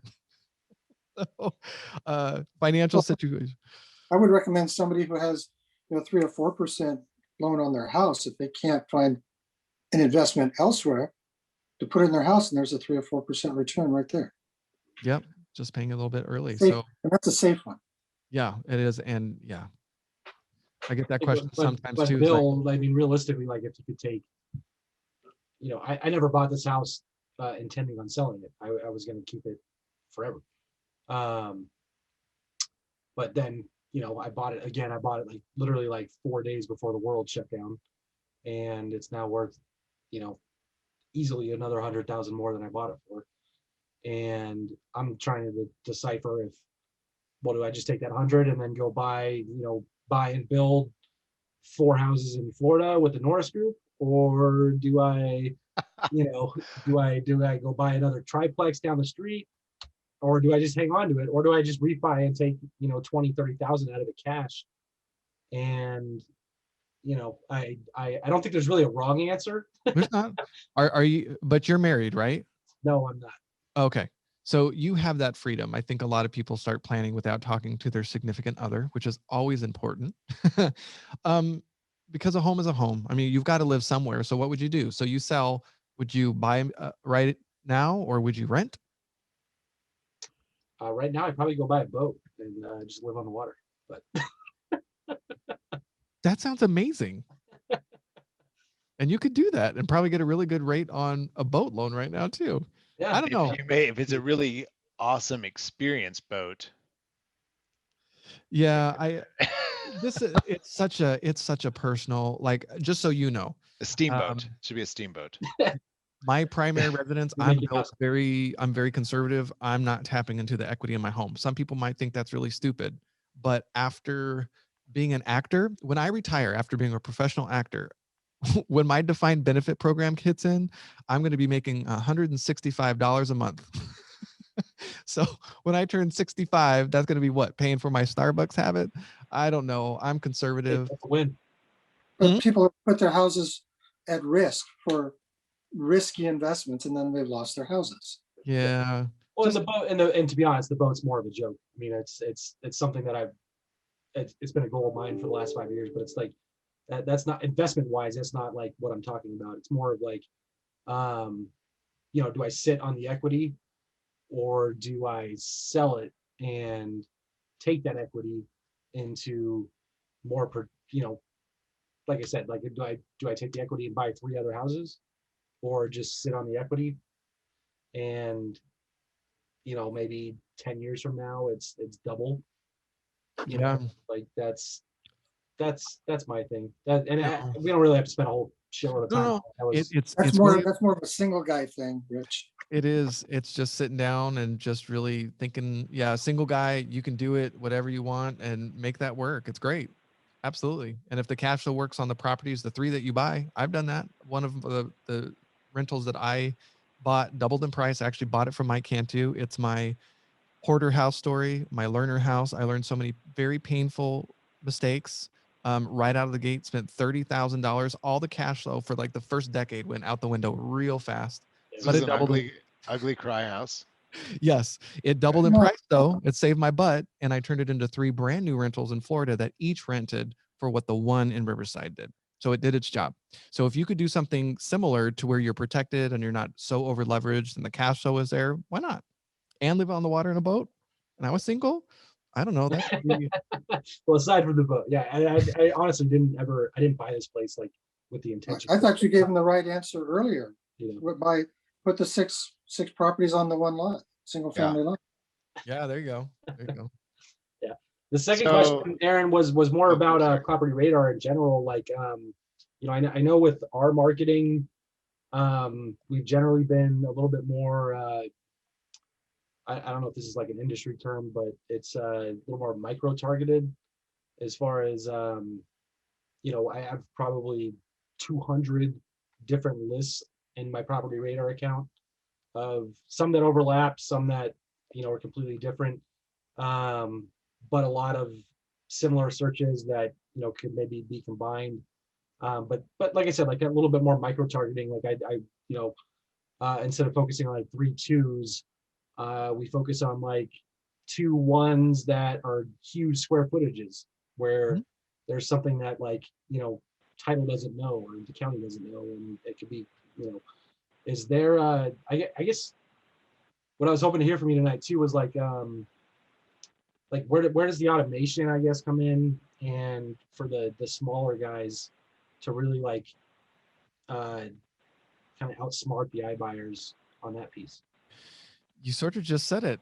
It's finding a list that they don't want. They're not going to take on construction. They're not going to add a 3rd bedroom with a proper, you know, primary bathroom and a walk-in closet. You know, in certain market that's going to explode value and make a lot of sense. And they don't want to paint a house. So that's not what they're after. They don't want 2 1s, by the way. So if all you do is do property-based marketing where that's what you're looking at, 2 1s, yeah, have at it. That's great. Right. Okay. Sounds good. We'll keep doing it. So we've got, thank you, Rich. We've got, I'm going to say it's Reza. Reza, yes, sir. Reza. Okay. Hey there, Reza. How are you? Hey, good. Great. Welcome. Thank you. Couple of questions for Aaron. I've been coming across some of these platforms recently, so I just want to ask you, what's the difference between your platform? Like, how would you compare your platform, Property Radar, to like PropStream, for example? And then is this a platform that's for investors and wholesalers, or is this something that, you know, real estate agents can use as well? Is there data in there that would be useful to them that they won't be able to get through their own sort of channels? Oh, shoot. Hang on. Hang on. Can you hear me? I can hear you. Yeah, you're good. Yeah, we got you. Oh, shoot. Hang on just a second. I need to bring back the disco music here for. Sorry. Can you hear me now? Hey, there we go. Things Am I back? changed. Okay. Yes, Sorry. you're back. You were here the whole Yes, time. We heard everything you said. I did hear the question. So yeah, I'm teaching actually realtors, mortgage professionals, commercial real estate investors, and oddly enough, home services. So companies that install pools and solar and garage doors, surprisingly enough, use Property Radar because as long as you need a consistent source of leads, that's what it's there for. So absolutely. As far as the difference between sites like PropStream, I'm really quite passionate about our data. I think Sean O'Toole, having come from a real estate background, is super nerdy and he's a quality nut. So I know that I still get texts on properties that I sold 2 years ago, and I laugh and I always razz people who do it. I'm like, sold that 2 years ago and it sold again. Whoever you're buying your data from, you're doing it wrong. Also, some of the more advanced property types that we've got.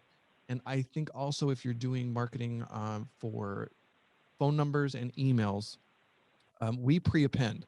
So if you're exporting data, you're not paying for data that's not there. So if an email isn't there, we know in advance, and so you're not paying for an email that didn't get pulled into the list. I know that's one of the big differences. That help? And I think there might have been another question. No, that was, yeah, just in terms of how your platform would be helpful to somebody that might be a real estate agent versus like an investor or wholesaler. Yeah, real estate agent, when I'm teaching, I share some of the same things. I try to get them excited about working with real estate investors, even though they still give me a hard time. How to pull different lists. A lot of them aren't actively searching for buyers, like proactively getting in front of houses, looking for the same opportunities that we've talked about.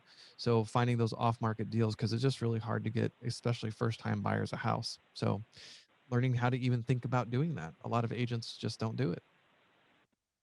Right. And are there webinars or how do we kind of learn more about your system and how we can use it and sort of the features and everything? Our YouTube channel has an entire playlist dedicated to some beautiful videos on how to do things. But if there's something specific you want to tackle, you can always email me, Aaron@propertyradar.com, or in the community, ask, and I'll create a video. I'll show you. All right, that's it for me. I appreciate it. Thank you. All right. Thank you. Sharon, how about you?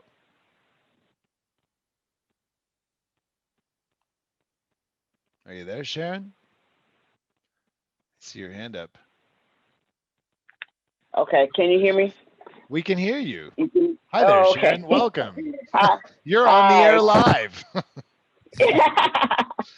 Thanks for that presentation, especially talking about ADUs. I just did a presentation for Thomas's group on ADUs. That is my new passion, all I can think about. Every time I go out to show a property now, I'm just looking at how many units I can put on it, even though my client is trying to buy it. So, but the one thing that I wanted to ask you about, when you're talking about the gentleman in San Diego, which I know is going crazy all around Inland Empire, but not within Inland Empire, I was able to identify detached units in the Central Inland Empire from the title rep. But when you talked about the gentleman being able to see alleyways or rear access points, is that a data point somewhere that maybe Property Radar provides, or can I get any more granular? There's a few different ways, and I'll run through it real quick since we're here. Two ways are going to be data driven. So if one way to do it is look for large lots. So let's say I'm looking for a lot that's 10,000 square foot where a single story house is under 2,500 square feet. I can do that all day and quickly see how many lots could very easily fit an ADU. The second way that public records is great is the upzoning play. You're looking for an R3 where on site is a single family home. That's pretty easy. Okay. What you're talking about, the data does exist, but it's not in our platform. I don't know anybody who has that layer of sort of like utility. So he understands because he knows the neighborhood really well. So if you're driving around and you find those, access opportunities, it's really special. And what's great is that nobody else has that list. It's only you. Exactly. Yeah. Exactly. And that's what he's doing. It's not in public records. He just knows that block, and then he'd go he'd go to Property Radar to find the owners of those properties, but he would create a custom list of just that block and going after those. Yeah. Okay. Thank you. Similar to how I was saying that I would use it to find the ones that I wanted somehow else, some other way, and then I use that as kind of the backdoor in. Yeah. I think there's a lot of ways to use, there's a lot of ways to use the platform. And yeah. And I have used it in the past. Yeah, I've used it in the past for a while. I need to go visit it. It's been upgraded, so I need to look at it again. Another thing to do is if you're looking at the map view, you can end up zooming on the lot and see where the lot placement. Maybe it fits the criteria of, but maybe the house in such a terrible location. You're like, never mind, I'm going to kick that one out, and you save yourself, $1 for not marketing to the property. That's smart. Right. Thanks. So, Aaron, for someone like Sharon, did you bring us a coupon or? It's a free 3-day trial. So it's a free 3-day trial. And it's hard to do more than free. But what I would really, really recommend is if you really come prepared of what you want to do in that 3 days, sign up for one-on-one with our support.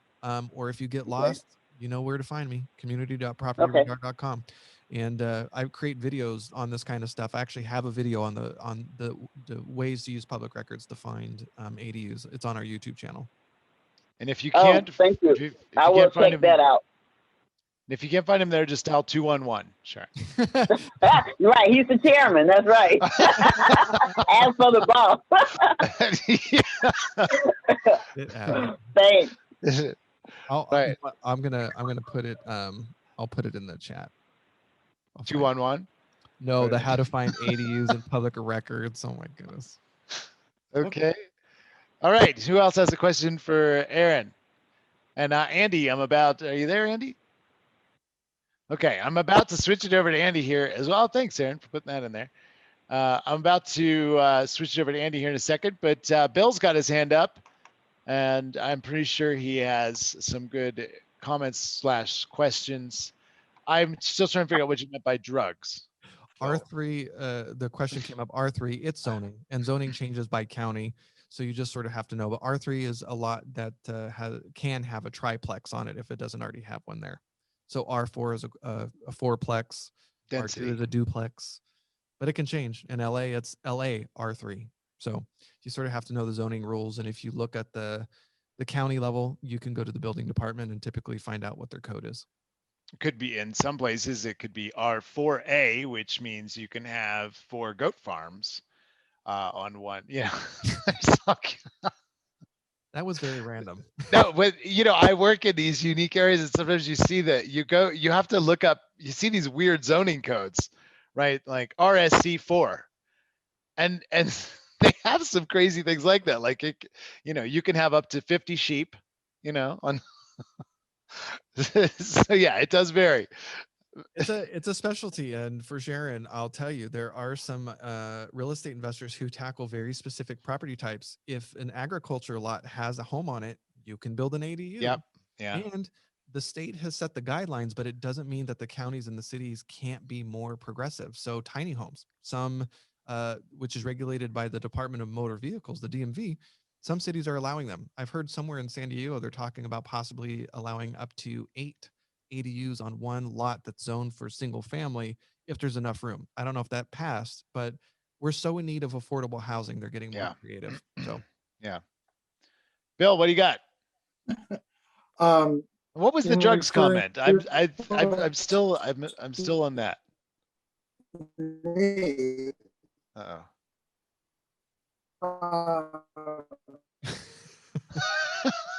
Is this what he meant by the drugs? Aaron mentioned the divorce, and what was the other one? That divorce and one would be drugs. Say it again, Bill. I have bought property and notes, both from people who have died because they've died, divorce. I can't remember that third one, but also drugs. And that's another reason. My question has to do, since Andy's on the call and he hasn't said anything, which is just truly amazing to me to this point. It looks like there are a lot of his students out here. He may be tired from all the classes he's taken. I think he's trying to do a deal. It's been kind of crazy out here. It looks like he's. I just got done with the Millerite meeting. Okay. So he teaches people to rehab wobbly boxes. Can property radar be used to target wobbly boxes? Maybe those that are on land that can be added ADUs onto. Very I never thought of that before, but just now. Yeah, we do have there's different levels of the data, and it's going to depend on the county. So I have found mobile home data, but I don't know enough about the strategy to know what I'm looking at. There's mobile home park owners, and then there's the lots. And I think the way it's structured can be different, and it could vary on county depending on how they track it. So actually, that's a good, Andy, you and I will have to hop on the phone one of these days and I can show you. Because that's where the mobile home gets converted to real property. Yes. So in my 1,800 unit subdivision where I focus, I have a list of all the property owners from the title company, which is, I'm sure, data that I can clearly get from you. And on the 5-line report, which I'm sure is something you also put out, there's an indication of whether it's just a lot or a lot with a manufactured home on it, or whether it's a lot where a manufactured home has been converted to real property. Okay. And it's just different designations for the taxing from the assessor. And I'm sure that those data points can be gotten from Property Radar probably a lot easier than I have to weed it out of the title company list. As long as it's in the assessor data, we probably have it. Yeah. And it doesn't have to be ones that are in an 1,800 lot park. It could be elsewhere. Correct. Right. And then we would have the contact. I've just pulled that list because that's where I wanted to buy. Because, I'm picky. I don't like going over a bridge. Yeah, because I remember I foreclosed on a property, had to tear it down, due to rats, but I put a mobile home on it, permanently affixed it, and now that lot an ADU could be added to that lot now. Sure. Yep. Yeah. Yep. It's so funny. So Andy, there's another thing for you to teach. There's a guy, I don't know if you've met John Aronson yet, but he's out of San Diego. He specializes in manufactured, and I got to tour my very first double-decker manufactured home, which was a trip. So very easy to do. There's a metal frame. It's pretty brilliant, and it's at the beach. It makes a lot of money. Oh, I was surprised because we have the mobile home parks right on the beach, right across from the beach, and they have double and triple deckers around there. Yep, stack them. So there's actually a modular way of doing that. No, he built custom metal frame that sat the second. I've heard of John Aronson. I don't know. He's been in the HUD. He's been in the manufactured home space. He's like one of the very first people in San Diego, I guess. He's such a tremendous resource. He's great. That makes sense. Was That land is very. Was it like an actual bedroom up top, or was it like a loft? Or it was a completely separate. Wasn't he on the panel with you that time? Sorry. I think I've seen that picture of the mobile home park all stacked up about 6 stories high. I was only touring the second one, but it was this particular duplex of a manufactured home. They had converted to one, but it was technically 2 separate manufactured homes that were stacked, and they could have been 2 separate units. Oh, wow. Yeah. I hadn't thought about doing that in the park setting, but with ADUs, I think there's a height limitation of 16 feet, if I'm not mistaken. I don't know if that only applies to commercial. Maybe Matt. One thing, when I went to Todd's factory a couple weeks ago, and this is Andy's dream. There you go. This actually looks like it could be you, Andy, with just just on for a diet. Problem is, there's only one lease payment on the land under it. Well, it looked like some kind of Ready Player One. That's funny. There you go. Hey, but Aaron, I was talking to Stephen and Todd. I went to their shop a couple weeks ago, and Stephen was talking about something like where I guess a lot of tiny home and RV manufacturers and whatever have been kind of flirting the rules a little bit, or flouting the rules a little bit on the height, and squeezing in like an extra loft bedroom up in the top, but then there's no egress to get out of it for the fire. And they put a little 2-foot window in that's like 3 feet long, and they've been kind of getting away with it, I guess, but it's technically not legal. And there's just, I don't remember exactly what he said. I don't want to put words in his mouth. I just remember there was issues and why they don't do that, why they actually do what they do. But let's be clear here. When we say technically not legal, and you're talking about a fire egress for a place of residence, what you're saying is it's illegal, and you will lose everything for the rest of your life if someone dies or is injured in that. True, but it's MCD. It's not. It's not. It doesn't matter. matter. Residential property. It's a. No, it doesn't matter. There's still egress on anything, and if you're not putting in the mandatory egress, that's how you lose everything. So it just and Stephen and Todd know that. That's why they're saying they don't do it, because the manufacturer, if they marketed it that way, the manufacturer can be sued into oblivion, and the person who bought it and rented it as such could be sued into oblivion. Yeah, there's no happy thing. No insurance will cover it. It's not an ADU. It's just a bed up in a loft with a window. Yeah, you put a bed up there, or you market it as a bed being up there. That is called implied. What's it called? Truth in advertising is kind of what it falls under. I'm not saying you're wrong. I agree with you completely. I'm saying for the benefit of everybody else here. I know you know this, Rich.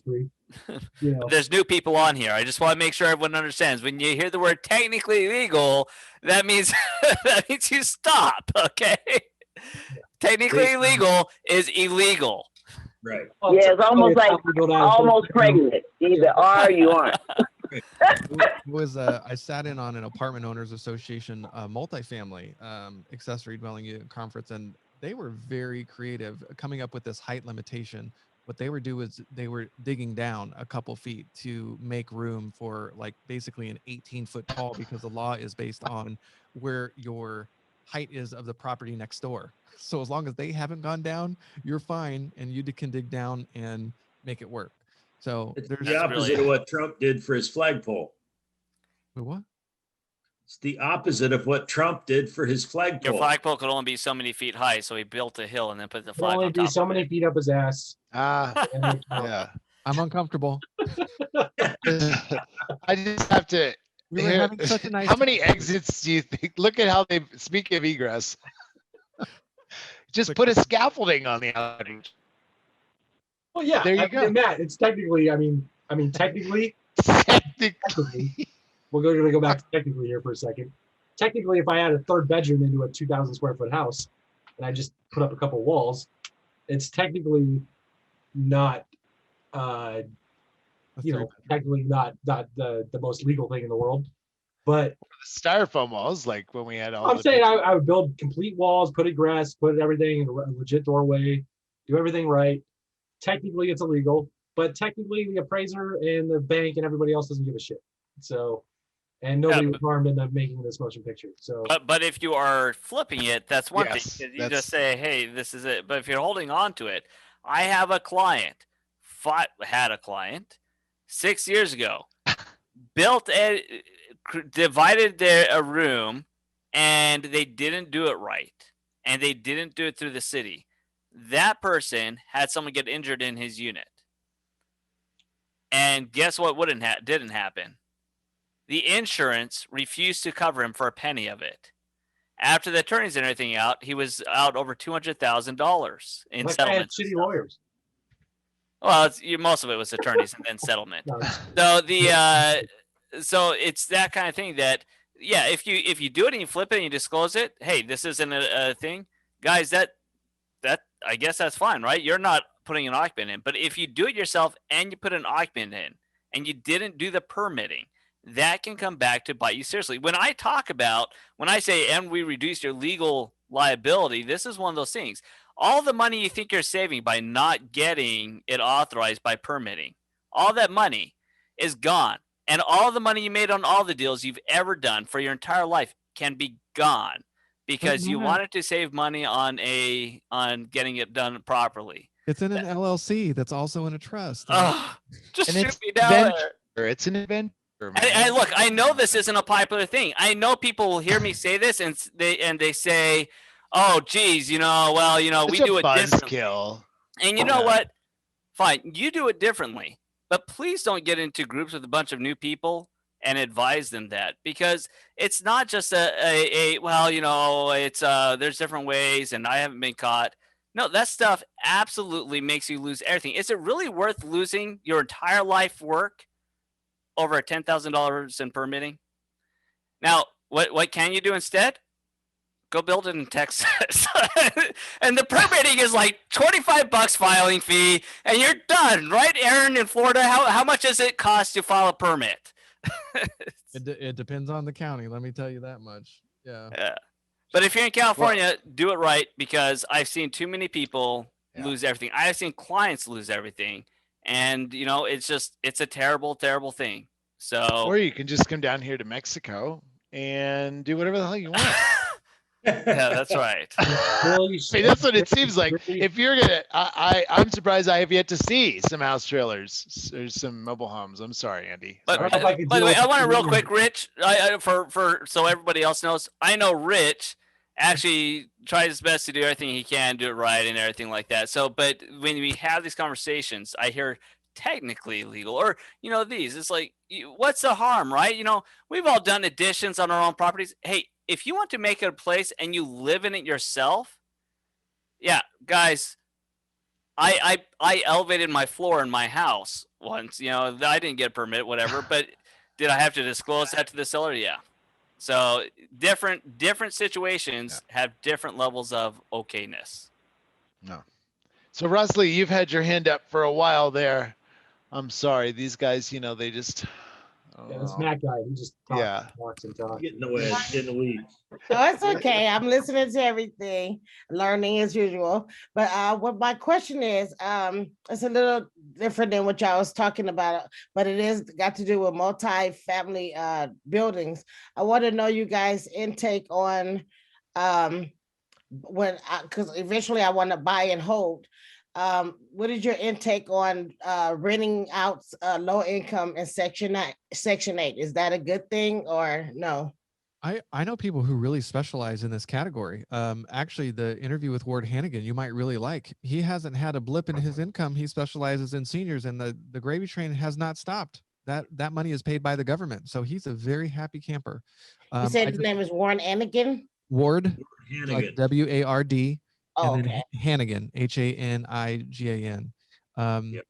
Yeah, Did he give like a specific talk on that topic? When was that talk? It was on our podcast, the Data Driven Real Estate Podcast, last week. His specialty is the senior Section 8, and he goes about you can't advertise because it would be discrimination. So he goes about some very interesting ways to market to that particular market, seniors. So I love my dingbat houses, Aaron. Yep. I was gonna say, Andy, Rosley, Andy, what percentage of your residents are in Section 8? Would you say 80, 90? No. No? Maybe 5. Oh, 5%. But most of yours are fixed income. Well, it's affordable housing, so I have a ton of senior citizens, but I love my Section 8. I mean, I've got some good tenants. I screen them just like any other tenant. Mm-hmm. They have the income that they need to have enough income to live comfortably. The only thing I tweak is I add their Section 8 income, that whatever Section 8's willing to pay, I add to what they actually make to see if that combines to the 3 or 4 times the rent, whichever I'm looking for at that particular house. Mm-hmm. And beyond that, I don't count it. So they get vetted just the same as every other tenant I have. But I love my 1-bedroom, 1-bath with the senior citizens in them, man. You just can't beat those. I leave them alone. They leave me alone. I have houses I only see at Christmas when I drop off the Christmas present and they invite me in for a nice cup of coffee. That's the only time I see the houses. That's the only time I think about those houses. And last time I had one of those that was empty, it's been it's got to be 7 years now since one of those dingbat houses has gone empty on me. Mm-hmm. I can't think of a time where I've ever heard where I can remember someone saying that I wish I had never done Section 8 or I wouldn't do it, or I can't think of a time. Friends that hate it, but then they're libertarians and hate the government too. It used to be, so there's 2 parts to that. Is that what state are you located? So in California, a couple of years ago, it became illegal to deny someone because they're on Section 8. In fact, you cannot even advertise no Section 8 apply. I prefer no Section 8, stuff like that. That's all considered discrimination source of income. So and because of that opened up the field, right? So before Section 8, people were kind of stuck into sometimes crappy situations and some of the crappy landlords and stuff like that, whoever would take them. But now that they can be anywhere, it gives more flexibility and they're in more types of homes. And so coincidentally, if you put someone into a home that's well cared for, they tend to take care of it better than a home that's already run down and it's all that they can get and they're begging for someone to let them in. And so people tend, not always, but people tend to live up to the level of the place they're given. Take Andy's stuff. Andy's not putting in like the fanciest materials or anything, but they're kept up and he takes care of them and he doesn't let them like live in filth and squalor and never be taken care of. I know for a fact Andy will like have in his truck parts and materials that he's picked up for like an AC unit or something because he's taking care of his people. And so the bigger issue isn't so much the resident, it's how much are you taking care of that Section 8 resident and helping them to feel like they're valuable people of society, which they are. Well, the thing is, you have to screen them well. Mm-hmm. I would rather have a house sit empty for 6 months than put a bad tenant in. Right. Because having a bad tenant in is going to cost me a heck of a lot more than 6 months of vacancy. I guarantee it. Right. And Aaron, what is your intake on that? I've never rented to Section 8. I'm not scared of it. I just don't know as much about it. I have people that absolutely love Section 8 and they wouldn't change a thing, and that's all they do. And other people who avoid it like the plague. Right. That's what's so fun. Okay. Everybody's got their own niche. So if that's a Exactly. strategy that speaks to you, own it. Yeah, because Well, I've always wanted to help people because I have come from that background before too, and I was so grateful for that assistance. You know what I'm saying? So I would like to pass that blessing on to other, people that can afford big rents. Well, Yeah, I would that- just encourage you. That is part of your chocolate. That's what you bring Yeah. to this game. That passion, Yeah. and that's part of what makes you special. So it's great. Thank it goes you. back to what we were talking about earlier about those, and that's really, I think, what Aaron was getting at was finding that thing, and I think we're saying the same thing. With me, it's the why. It's what do you connect with? I mean, for me as well. I mean, I was homeless, living on the streets 12 years ago. So, there's a special place in my heart for that, for those people who are in those similar situations. And the thing is, if you tie into that and you find something, and you connect heart to heart on that, boy, that you can have great success there. Now, with that being said, too, where I live here in Hemet, it's a lot of we have a lot of land around here, and I would like to find out how I can get a new construction, loan on building that for low income housing. I don't know much about that. I have no idea. I would always start at the local bank to see sort of what terms are. You've got local community banks that's part of their mission is to invest locally. I'd start Mhm. there just to see what's out there. If they have anything special, you never know. Okay. Okay. Thank you. Thank you, Rusley. You're welcome. Mhm. Who else? You are. Uh-oh, Aaron Mazrillo's in the house. If I can Troublemaker. just Ooh. add to that really quick, just no, Sounds like Alvin. can you There guys he hear is. me okay? Yeah, you're just kind of quiet, but Oh, okay. Sorry about that. Now I got a new setup over here. I've been trying to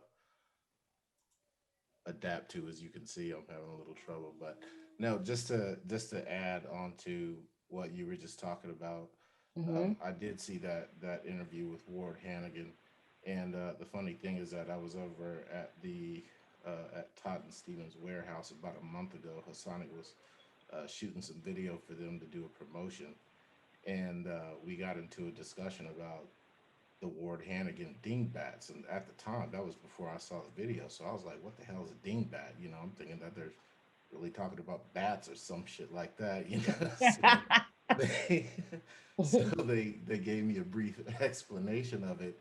And then I was telling Aaron that, I just kind of happened to, find the Property Radar videos in my feed. I didn't even know he was doing them. And I use Property Radar, and I've been one of those people that's since I got it, when I was new, I didn't really know what the hell I was looking at. So what I did was I just started with properties that I knew. I looked at the property that I grew up in Tucson, and saw the loans and the refis my dad took out over the years and stuff like that to do the pool and everything. So it kind of gave me some familiarity of what the data was that I was looking at. But then just fast forward to when I was looking at the video last week, and I was figuring out, okay, what is this dingbat thing? And what I really realized is that it boils down to the fact that Ward it took him a few years to figure out what exactly worked for him. And I think it's really specific to like the area that you're in, the market that you're in. And then, like he was saying in the video, he said he had tried some 2-1s, he had tried 2-2s, a number of different types that just didn't seem to work. I guess what was that he was saying, Aaron, about the? I guess he had tried some 2-1s and figured out that they would only stay for like 15 years for some reason, because Yeah. if you think about it, like you've got an old person who's got an extra bedroom, so what's going to happen with that extra bedroom? They're not going to use it for an office. It's usually like the kid that is struggling in life, that might end up with that place, and then the parent might die and then the kids left there, or just all kinds of different things that can happen. And Yep. so that's the funny thing. It's like, it's a good idea, to do Section 8. We did Section 8 in Tucson in the house that I grew up in, the same house that I told you that I looked at.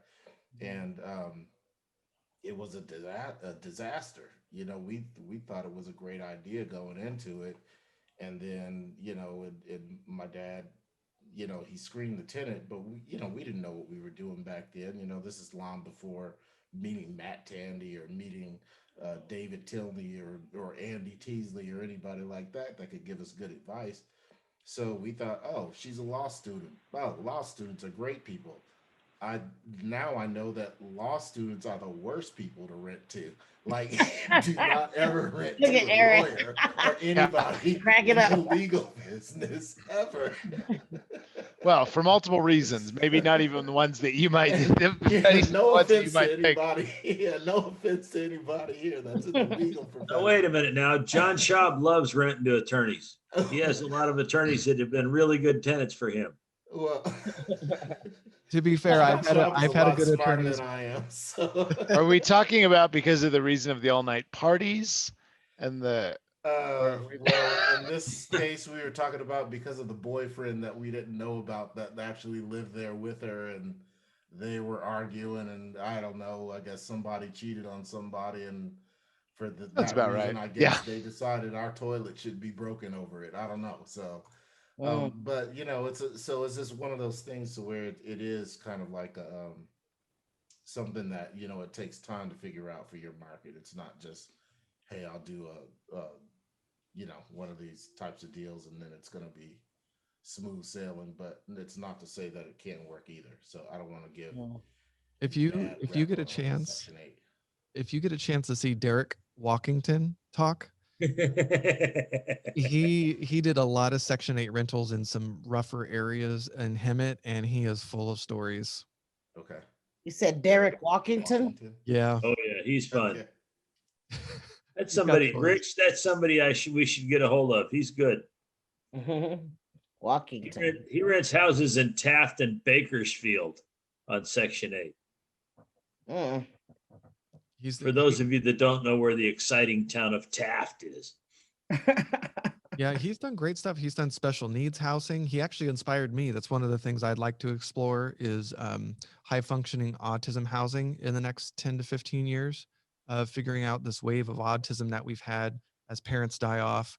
Is there a way to house people in a co-living situation? I love that model. So I don't know. I'm playing. Good. That sounds good. That's a really, really good idea. Yeah. Because that just happened to my neighbor next to me. Yeah, fiduciaries. Fiduciaries is another thing I've got my eye on. These non-attorneys that, and there's not very many of them in California. And I know a few. They've got some very interesting lives of the estates that they manage. So, got my eye on a few. What about buying and holding a single family home for, like I said, like a 5-bedroom or whatever, and to rent them out for seniors? I know people who do co-living and have made a killing for over a decade, and it's what they do and they're good at. I'm about to try my hand at it. I can't promise I'm going to be good at it. I don't. Where do I get information and trying to even get that put together with getting the seniors to my house? Well, Rosalie, are you just saying seniors, or are you saying like assisted living? Like assisted living, but with a house instead of a convalescent home. That's a very different business model. Thought leaders shaping the real estate industry. Oops. I want to post. Shayna Galboff does co-living. She's a principal in the Inland Empire, actually LA now, and she's been doing co-living for graduate students for over a decade, and she does really, really well.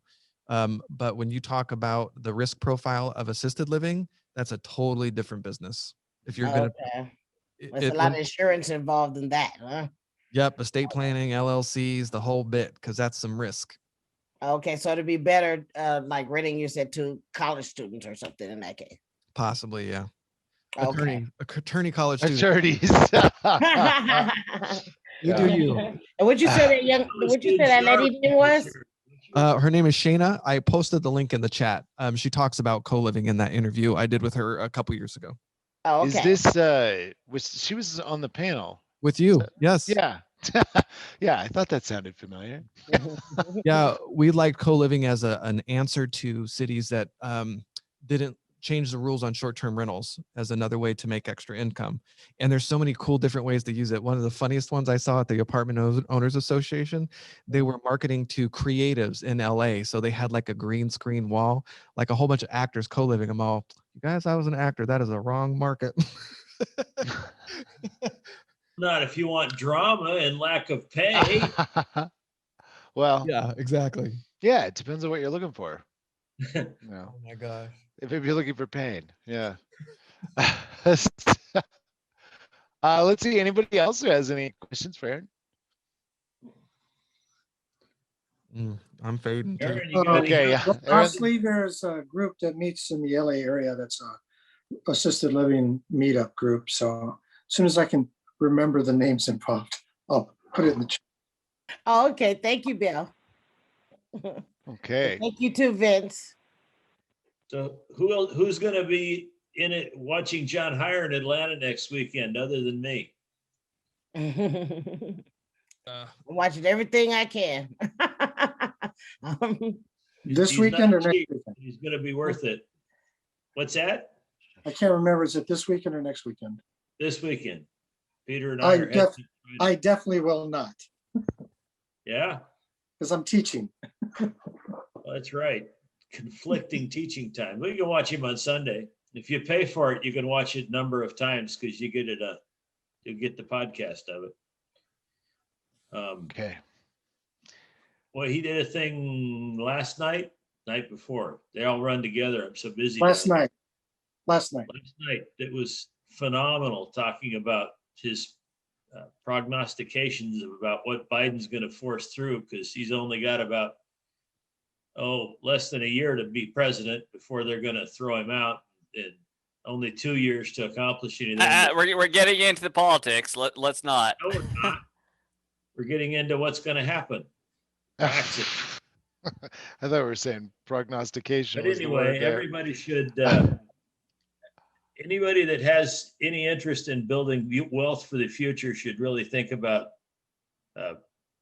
getting into John Heyer's IRA class this weekend. You got the info for that, Andy? What's that? You got the info for that? It's johnheyer.com, I believe. He will also be our speaker in April. Yeah. Yeah.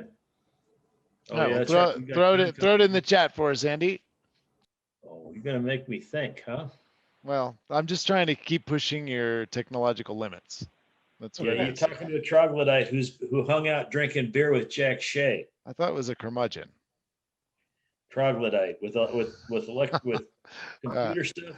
Clearly a troglodyte. Well, I know you know how to use the chat, so we'll see it there. So, all right.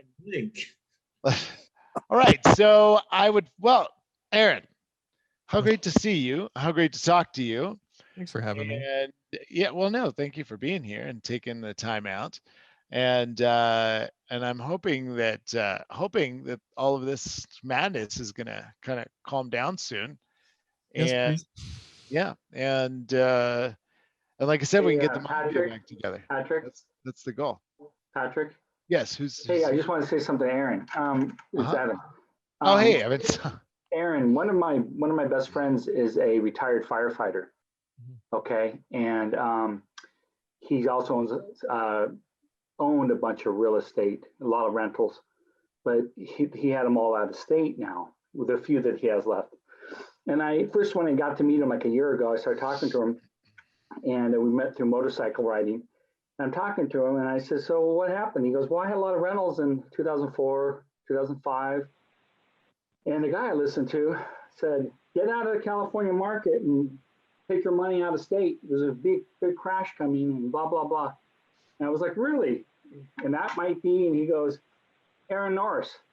And Bruce Norris and Aaron. Yeah, my dad. Your dad. But Bruce Norris. And I was like, yeah, I said, I met Bruce and listened to him, and, obviously great. I wasn't in real estate at the time. he goes, yeah, I did that. And so we cashed out, made a lot of money, bought some rentals in other states, Georgia, Texas, etc., and did real well with that. And I was with him this weekend, and we were talking, and he was just talking in general and said it's nice. He had cancer and he recovered from that. And is a pension, and he's sitting on some cash and some other rentals still out of state in like 3 different states right now. And he gives the glory to that really to your father, and that he also took the time to listen and do that. And I just wanted to tell you, it was this kind of a side thing. Started telling me about a year ago, and we had a conversation this weekend again. I invited him here tonight, but he was stuck on something else, couldn't come.